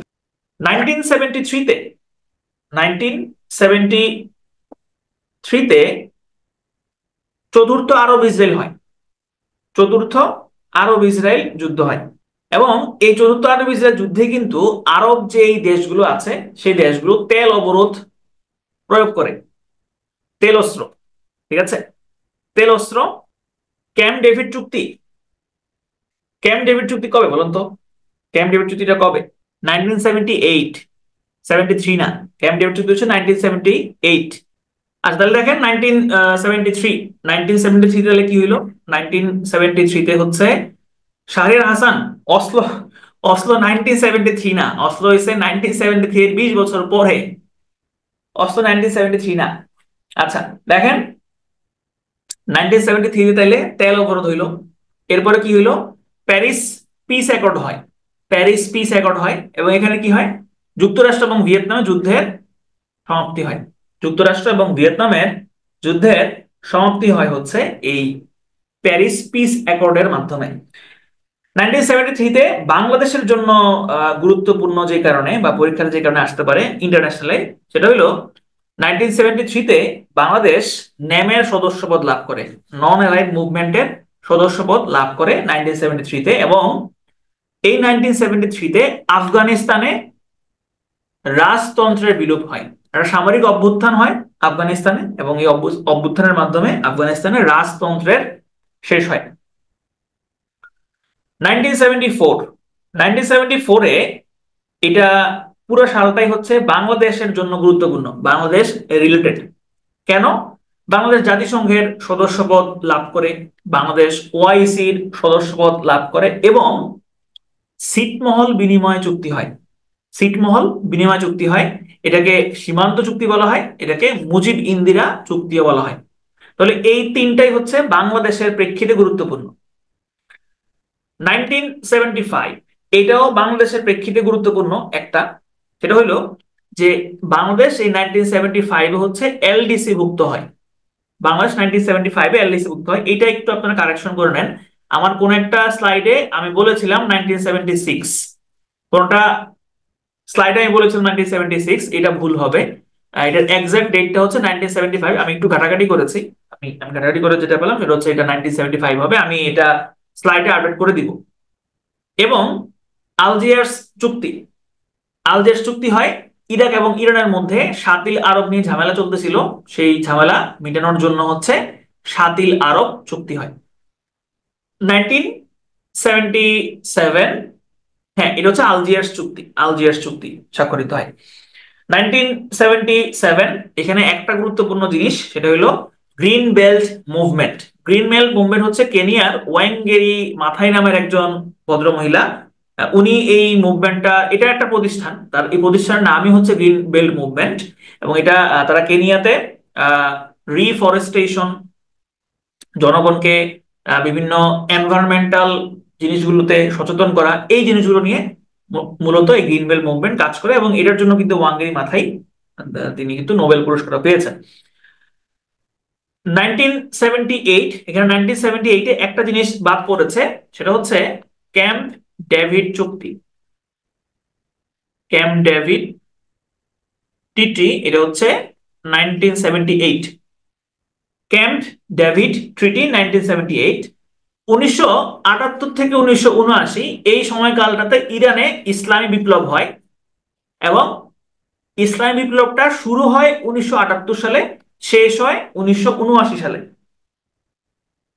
আর 1978 সালে ক্যাম্প ডেভিড ট্রিটি স্বাক্ষরিত হয়।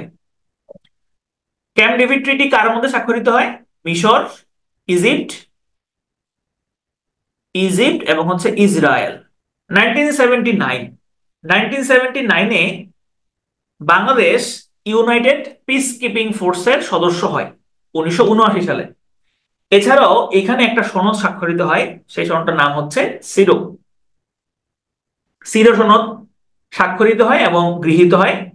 এবং এখানে একটা আমাদের দেশে যার সদর দপ্তর আছে সিডাপ, এই সিডাপেরও প্রতিষ্ঠা সালটা হচ্ছে 1979। Centre on integrated rural development for Asia and the Pacific. আর সিডাও যেটা, এটা হচ্ছে convention on the elimination of all forms of discrimination against women, CEDAW. 1979 আমরা প্রায় শেষ দিকে চলে আসছি। এরপর হচ্ছে 1982। 1982-তে গুরুত্বপূর্ণ হচ্ছে সমুদ্র রিলেটেড কারণে গুরুত্বপূর্ণ, কারণ এখানে আনক্লস স্বাক্ষরিত হয়, United Nations Convention on the Law of the Sea স্বাক্ষরিত হয় আনক্লস, এবং এই আনক্লস স্বাক্ষরের মধ্য দিয়ে ইটলস প্রতিষ্ঠিত হয়, International Tribunal for the Law of the Sea. যে ইটলসে মায়ানমারের সাথে আমরা সমুদ্র বিজয় করি, আর ইন্ডিয়ার সাথে করি হচ্ছে পিসিএ তে। এবং এই 1982-তে একটা যুদ্ধ হয়, একটা ছোটখাটো যুদ্ধ হয়, সেটা হলো আর্জেন্টিনা এবং যুক্তরাজ্য, এই দুজন ফকল্যান্ড দ্বীপ নিয়ে তারা যুদ্ধে জড়ায়, এবং এখানে ফকল্যান্ড থেকে আর্জেন্টিনাকে ঝেঁটিয়ে বিদায় করে দেয় যুক্তরাজ্য। যুক্তরাজ্যের আন্ডারে ছিল আর্জেন্টিনা, যায় ফকল্যান্ডে আক্রমণ চালায়, তখন যুক্তরাজ্য এখানে সেনা সামন্ত তারা পাঠায়, পরে আর্জেন্টিনা সেখান থেকে চলে যায়। আনোয়ার সাদাতকে হত্যা ওইটা আমাদের পরীক্ষার জন্য গুরুত্বপূর্ণ না, মানে এরকম আসবে না যে আনোয়ার সাদাত কবে নিহত হন, এরকম কোনো প্রশ্ন পরীক্ষাতে আসবে না। 1983-তে পরিবেশের সাথে সম্পর্কিত ব্রুন্টল্যান্ড কমিশন গঠিত হয় 1983-তে, এবং এই কমিশন একটা রিপোর্ট দেয়। ওই রিপোর্টই কিন্তু প্রথম টেকসই উন্নয়নের যে টার্মটা, এইটা আমরা প্রথমবার মতো দেখতে পাই। 1985, 1945 যেরকম গুরুত্বপূর্ণ বিভিন্ন বিভিন্ন প্রতিষ্ঠানের প্রতিষ্ঠা সাল হিসেবে, তেমনি হবে 1985 গুরুত্বপূর্ণ। সার্ক প্রতিষ্ঠিত হয়, সেনজেন চুক্তি হয়, এবং ভিয়েনা কনভেনশন হয়। তিনটা জিনিস, তিনটাই হচ্ছে রেড হট, ঠিক আছে। সার্ক প্রতিষ্ঠিত হয় 1985, সেনজেন চুক্তি হয় তাও হচ্ছে 1985, এবং হচ্ছে ভিয়েনা কনভেনশন হয় তাও হচ্ছে 1985। 1987, 1987 হচ্ছে, এটাও গুরুত্বপূর্ণ একটা সাল। মন্ট্রিল প্রটোকল স্বাক্ষরিত হয় 1987-এ। ব্রুন্টল্যান্ড কমিশন যে 1983-তে প্রতিষ্ঠিত হয়েছিল, তারা তাদের যে রিপোর্ট, সেই কমিশন রিপোর্ট প্রকাশিত হয় 1987-এ। যদিও এইটা খুব একটা গুরুত্বপূর্ণ না, এখানে প্রশ্ন আসতে পারে যে এখানে এই যে কমিশনের যে রিপোর্টটার নাম কি? রিপোর্টটার নাম ছিল the future we want, the future we want.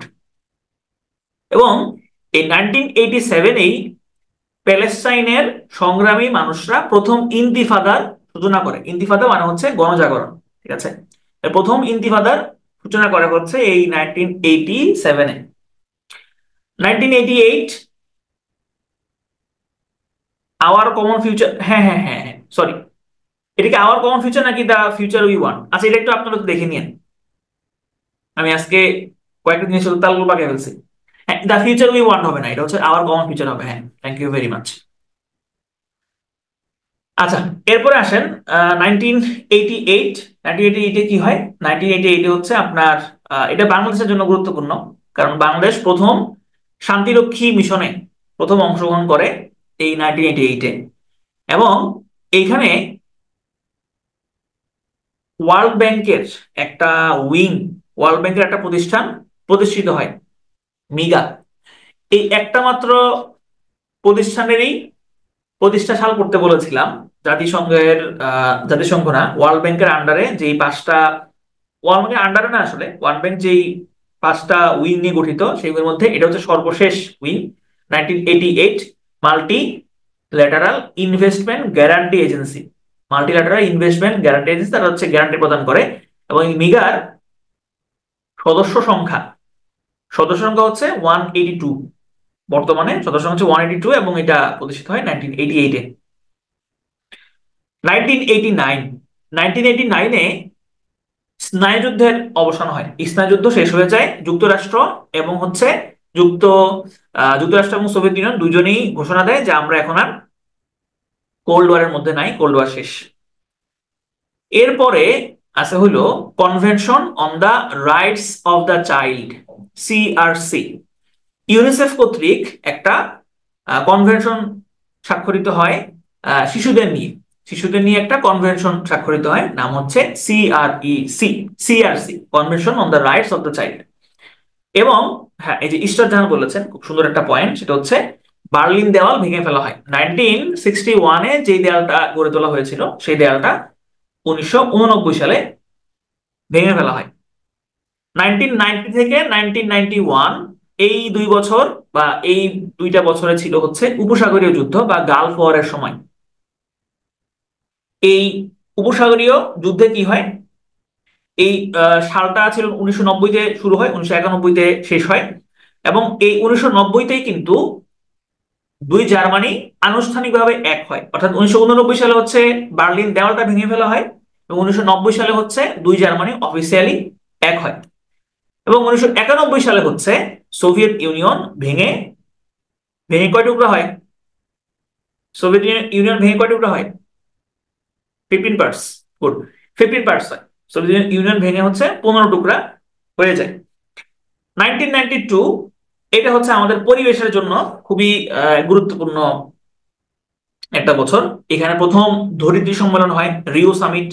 এই রিও সামিটে হচ্ছে CBD treaty, convention on biological diversity স্বাক্ষরিত হয়। এবং ইউএনএফ ট্রিপল সি, এটার যে এব্রিভিয়েশনটা আছে, এব্রিভিয়েশনটা কিন্তু মনে রাখাটা খুবই গুরুত্বপূর্ণ এবং মনে রাখতে হবে।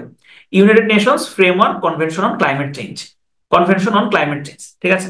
এবং ইউএনএফসিসির মাধ্যমে কিন্তু এটা একটা প্রতিষ্ঠানে প্রতিষ্ঠা হয়, যেটা সদর দপ্তর হচ্ছে জার্মানির বন শহরে অবস্থিত।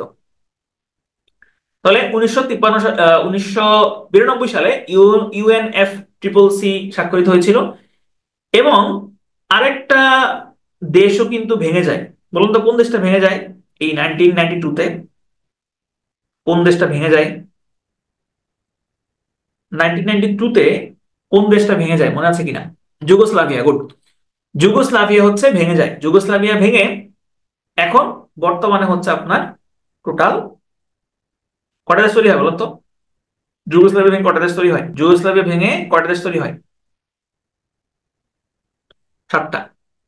যুগোস্লাভিয়া ভেঙে হচ্ছে টোটাল 7টা এখন। হ্যাঁ, প্রথমে 5টা হয়, পরে হচ্ছে 7টা দেশে হচ্ছে পরিণত হয়। আচ্ছা, এরপরে 1993 অসলো চুক্তি। এর আগে একটা আপনারা বলেছেন অসলো চুক্তি। 1993-তে হচ্ছে অসলো চুক্তি স্বাক্ষরিত হয় প্যালেস্টাইন লিবারেশন অর্গানাইজেশন এবং ইসরায়েলের মধ্যে। এবং ওএইচসিএইচআর প্রতিষ্ঠিত হয়, Office of the United Nations High Commissioner for Human Rights. OHCHR প্রতিষ্ঠিত হয়। 1994-এ কি হয় আপনারা বলেন তো? 1994-এ কি হয়? একটা ঘটনাই আছে গুরুত্বপূর্ণ 1994-এর, দেখি আপনারা বলতে পারেন কিনা। পালাউ। গুড, আপনাদের আপনাদের মনে আছে। এই যে দেখেন, আপনারা তো পারেন। আপনারা বলেন যে আপনাদের মনে থাকে না, এই যে আপনারা তো খুব খুব ভালো হচ্ছে মনে আছে। ওচি পরিষদ, ওচি পরিষদ টাটা বাই বাই হয়ে যায়, ওচি পরিষদের কার্যক্রম স্থগিত হয়ে যায় এবং এরপরে আর ওচি পরিষদের কোনো কার্যক্রম এখন নাই। 1994 এইখান থেকে মনে হয় আমরা যারা আছি আমাদের জন্মসাল শুরু হবে, ঠিক না? এখানে কি 1994-এর কেউ আছেন? কেউ থাকলে ওটা স্বীকার করবেন না অবশ্য, কারণ থাকার কথা না অবশ্য, কারণ 1994 মানে হচ্ছে তো 30+, 30+ এখানে কেউ থাকবেন না। এইখান থেকে মোটামুটি আমাদের জন্মসালগুলো শুরু হয়েছে, 1995, 6, 7, 8, 9। 2000 এখান থেকে আমাদের জন্মসালগুলো শুরু। আচ্ছা, ডাক্তাররা আছে না? আচ্ছা, হ্যাঁ, ডাক্তাররা থাকলে থাকতে পারে। 2001 একজন আছেন, আব্দুল্লাহ গাজী। তাই 1995-এ কি হইলো? 1995 হচ্ছে ডেটন চুক্তি হয়। এর পরে হচ্ছে 1996-এ একটা চুক্তি স্বাক্ষরিত হয়, সেটা হলো CTBT, comprehensive comprehensive test ban treaty. CTBT treaty স্বাক্ষরিত হয় হচ্ছে 1996-এ। সিটিবিটি ট্রিটি, সিটিবিটি তে কারা কারা নাই বলেন তো? কোন কোন দেশ হচ্ছে সিটিবিটিতে নাই? কারা কারা নাই বলেন তো সিটিবিটিতে? আমি 2025, তার মানে হচ্ছে, মানে আপনি 2025 কি রে? আপনার নাম, মানে আপনার নাম হচ্ছে 2025? ইন্ডিয়া, পাকিস্তান, আর কে আছে? ইসরায়েল আছে, ইসরায়েল আছে। তারপর আর কে আছে বলেন তো? আর কে আছে সিটিবিটি তে? আর কে আছে বলেন? সিটিবিটি তে আর কে আছে? ভারত, পাকিস্তান, ইসরায়েল। কে? ভারত, পাকিস্তান, ইসরায়েল। তারপর আমি একটা উত্তর জানতে চাচ্ছি আসলে আর কি আপনারা, আমি সেটা এখনো পাই নাই। North Korea, India, Sudan, good. এই নামটাই জানতে চাচ্ছিলাম। সাউথ সুদান, সাউথ সুদান নাই। হ্যাঁ, আর আচ্ছা, ঠিক আছে, আপনারা মোটামুটি বলতে পেরেছেন। ওকে, তাহলে এখন আসেন, এরপরে যেটা হয় সেটা হইলো 1997-এ, 1997-এ দুইটা চুক্তি হয়। একটা হলো অটোয়া চুক্তি। অটোয়া চুক্তি স্বাক্ষরিত হয় হচ্ছে 1997-এ। না, 1997-এ কয়েকটা চুক্তি হয়। একটা হচ্ছে অটোয়া চুক্তি। অটোয়া চুক্তির বিষয়বস্তু কি ছিল? অটোয়া চুক্তির বিষয়বস্তু ছিল হচ্ছে আম, মাইন নিয়ে, মাইন নিয়ে। আচ্ছা, মালিয়া রহমান, এই যে আর্থ সামিট যেটা বলেছেন, আর্থ সামিটটা পড়তে হবে না। 1997-এ আর্থ সামিটটা পড়তে হবে না, ওইটা ওইটা বাদ দিয়ে দেন, ওইটা পরীক্ষাতে আসবে না। খালি খালি আপনি হচ্ছে ব্রেইনের যে জায়গা, সেটা আপনি কেন হচ্ছে যে ইয়ে করবেন, কেন খরচ করবেন? 1997-এ অটোয়া চুক্তি হয়। 1997-এ হচ্ছে কিয়োটো প্রটোকল স্বাক্ষরিত হয়। এবং 1997-এ ডি8, ডেভেলপিং এইট, ডি8, ডেভেলপিং এইটও কিন্তু প্রতিষ্ঠিত হয় 1997-এ। এবং বিমস্টেক, বিমস্টেকও কিন্তু 1997-এ প্রতিষ্ঠিত হয়, বিমস্টেক। ঠিক আছে? আচ্ছা, এরপরে এরপরে হচ্ছে আমরা চলে যাব 1998-এ। 1998-এ কি আছে? 1998-এ আছে হইলো ইন্টারন্যাশনাল ক্রিমিনাল কোর্ট সংক্রান্ত রোম বিধি। ইন্টারন্যাশনাল ক্রিমিনাল কোর্ট সংক্রান্ত রোম বিধি। দেখেন, বলছে কিন্তু রোম বিধি, ইন্টারন্যাশনাল ক্রিমিনাল কোর্ট না। এই বিধির মাধ্যমে, এই বিধির মাধ্যমে পরবর্তীতে হচ্ছে আইসিসিটা কার্যকর হয়, ইন্টারন্যাশনাল ক্রিমিনাল কোর্টটা হচ্ছে কার্যকর হয়। কি বলেছেন? সুদান তো এনপিটি তে নাই। আমি কি এনপিটি বলছি? আমি তো এনপিটি বলি নাই, আমি বলছি সিটিবিটি। এনপিটি মানে কি? এনপিটি মানে হচ্ছে আপনার নিউক্লিয়ার নন প্রলিফারেশন ট্রিটি। নিউক্লিয়ার নন প্রলিফারেশন ট্রিটিটা, এটার বাংলা হচ্ছে আপনার পরমাণু অস্ত্র বিস্তার রোধ চুক্তি। ঠিক আছে? পরমাণু অস্ত্র বিস্তার রোধ চুক্তি। আর আরটা হইলো সিটিবিটি। দুইটার মধ্যে পার্থক্য আছে। আহ দুইটা হচ্ছে আপনার সিটিবিটি যেটা, সিটিবিটিতে আপনার স্বাক্ষর করে নাই হচ্ছে ভারত, পাকিস্তান এবং উত্তর কোরিয়া। আর হ্যাঁ, সাউথ সুদান যেটা, মানে সাউথ সুদান যেটাতে স্বাক্ষর করে নাই, সেটা হলো এনপিটি। এনপিটি বা নিউক্লিয়ার নন প্রলিফারেশন ট্রিটি। সেখানে হচ্ছে আপনার স্বাক্ষর করে নাই কে কে? সেখানে স্বাক্ষর করে নাই হচ্ছে ভারত, পাকিস্তান, ইসরায়েল এবং হচ্ছে দক্ষিণ সুদান। নিউক্লিয়ার নন প্রলিফারেশন ট্রিটিতে এই চারটা দেশ স্বাক্ষর করে নাই। আর উত্তর কোরিয়া স্বাক্ষর করেছিল, পরবর্তীতে তারা 2003 সালে হচ্ছে এই ট্রিটি থেকে নিজেদেরকে তারা প্রত্যাহার করে নেয়, তারা সরিয়ে নেয়। আর সিটিবিটি ট্রিটি যেটা, Comprehensive Nuclear Test ban Treaty, এখানে স্বাক্ষর করা নাই হচ্ছে ভারত, পাকিস্তান এবং উত্তর কোরিয়া। আর স্বাক্ষর করেও অনুমোদন করা নাই হচ্ছে যুক্তরাষ্ট্র, চীন, মিশর, ইরান এবং হচ্ছে ইসরায়েল। এরা হচ্ছে স্বাক্ষর করেও অনুমোদন করে নাই। এই হচ্ছে টোটাল প্যাচটা। তাহলে 1998-এ কি হলো? 1998-এ হচ্ছে আপনার ইন্টারন্যাশনাল ক্রিমিনাল কোর্ট সংক্রান্ত রোম স্ট্যাটিউ যেই আছে, সেটা হইলো স্বাক্ষরিত হয়। 1999, 1999 সালে দুইটা ঘটনা ঘটে, একটা হলো ইউরো মুদ্রা চালু হয় এবং একটা হচ্ছে G20 প্রতিষ্ঠিত হয়। 2000 সালে হচ্ছে আপনার একটা প্রোটোকল স্বাক্ষরিত হয়, কার্টাগেনা প্রোটোকল। 2002-তে এটা মোটামুটি সবাই পারবে। 2002-তে হচ্ছে দ্বিতীয় ধরিত্রী সম্মেলন। 2002-তে হচ্ছে ইউরোর ব্যাংক নোট চালু হয় এবং 2002-তে হচ্ছে ইন্টারন্যাশনাল ক্রিমিনাল কোর্ট। এই আইসিসি মানে কিন্তু ইন্টারন্যাশনাল ক্রিকেট কাউন্সিল না, ঠিক আছে? আইসিসি ইন্টারন্যাশনাল ক্রিমিনাল কোর্ট স্বাক্ষরিত হয় 2002-তে। ওকে।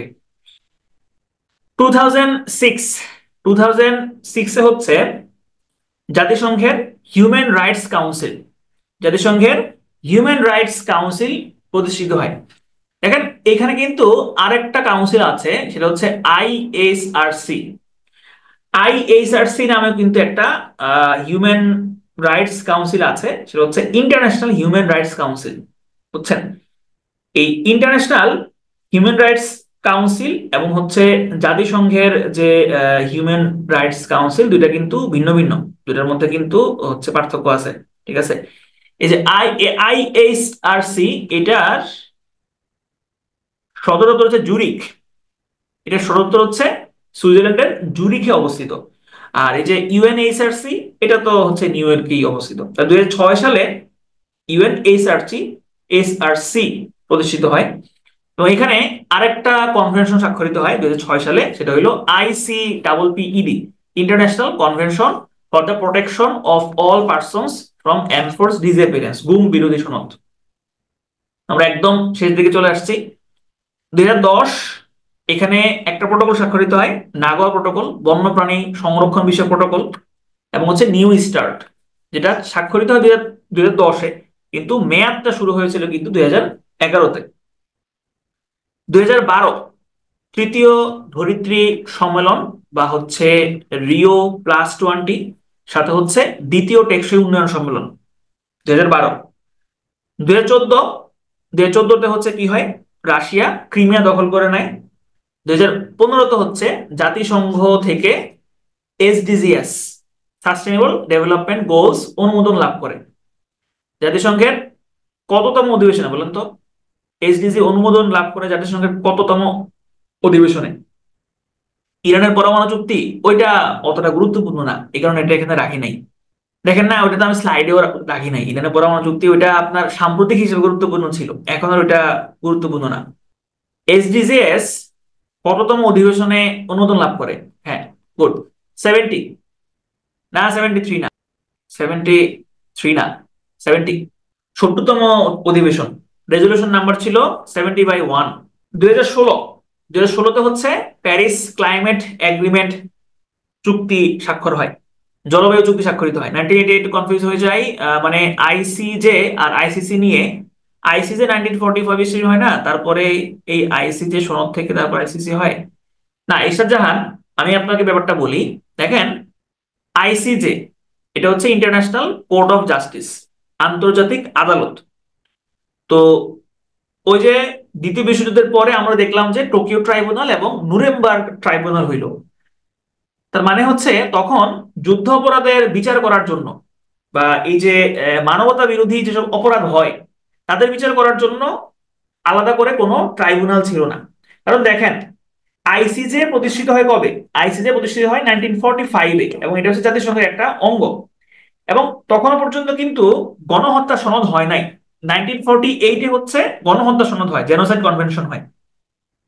তো এইসব নিয়ে কোনো আইন কানুন তেমন একটা ছিল না ইন্টারন্যাশনালি। তো জাতিসংঘ চাচ্ছিল যে একটা ট্রাইব্যুনাল বা একটা অফিসিয়াল আদালত গঠন করা যায় কিনা। এগুলো নিয়ে অনেক আলোচনা হয়, কথাবার্তা হয়।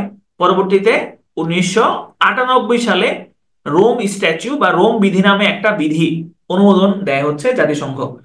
এই 1998 সালের রোম বিধির মাধ্যমে 2002-তে আইসিসি বা ইন্টারন্যাশনাল ক্রিমিনাল কোর্ট প্রতিষ্ঠিত হয়। ইন্টারন্যাশনাল ক্রিমিনাল কোর্ট কিন্তু জাতিসংঘের কোনো অঙ্গ সংস্থা না, এটা আইসিজে এর সাথে পড়ানো হয়েছে যাতে করে প্যাচ না লাগে।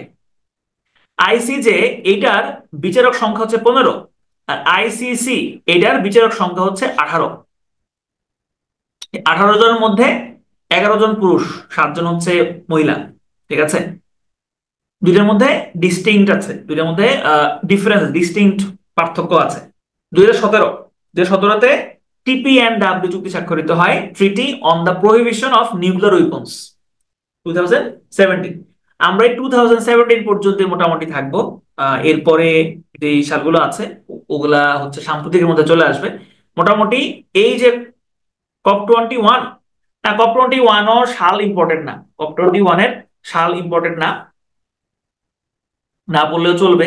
মনে রাখবেন কপ যদি আসে সেক্ষেত্রে আসবে COP29, আর নাহলে হচ্ছে COP30। এটা তো সাম্প্রতিক, এই কারণে আমি এটা এখানে রাখি নাই। আমরা এই 2017 সাল পর্যন্ত মোটামুটি আমাদের ক্রোনোলজিটা হচ্ছে রেখেছি। ঠিক আছে, আচ্ছা। তাহলে এখানে আপনার জন্য কিছু প্রশ্ন আছে, এটা আপনারা সবাই পারবেন। ওপেকের সদস্য সংখ্যা কত? 12, সবাই পারবেন। দ্বিতীয় বিশ্বযুদ্ধ শেষ হয় কবে? দ্বিতীয় বিশ্বযুদ্ধ শেষ হয় কবে? এক্সাক্ট তারিখটা বলেন, তারিখ সহ বলেন, তারিখ সহ। 2রা সেপ্টেম্বর 1945, 2রা সেপ্টেম্বর 1945, ওকে। এরপরে বলেন আইসিসি এর বিচারক সংখ্যা কত? এই যে একটু আগে বলেছিলাম, আইসিসি বিচারক সংখ্যা, আইসিসির বিচারক সংখ্যা। গুড, 18। এটা পরীক্ষাতে দিব আমি, জান একটা কোশ্চেন ফাঁস করে দিলাম, একটা কোশ্চেন ফাঁস করে দিলাম। এটা আগামীকালকে দিব না, এটা পরশু দিন দিব। আগামীকালকে না, এটা হচ্ছে পরশু দিন দিব। কিয়োটো প্রটোকল প্রতিষ্ঠিত হয় কবে বলেন? Kyoto protocol 1997, 1997। গুড, এটা মোটামুটি একদম কমন, কমন আসছে, ওকে। তো এই ছিল আপনাদের মোটামুটি ক্রোনোলজি। আমি মোটামুটি গুরুত্বপূর্ণ যেই ঘটনাগুলো আছে সেগুলো সাল অনুযায়ী নিয়ে আসার চেষ্টা করেছি।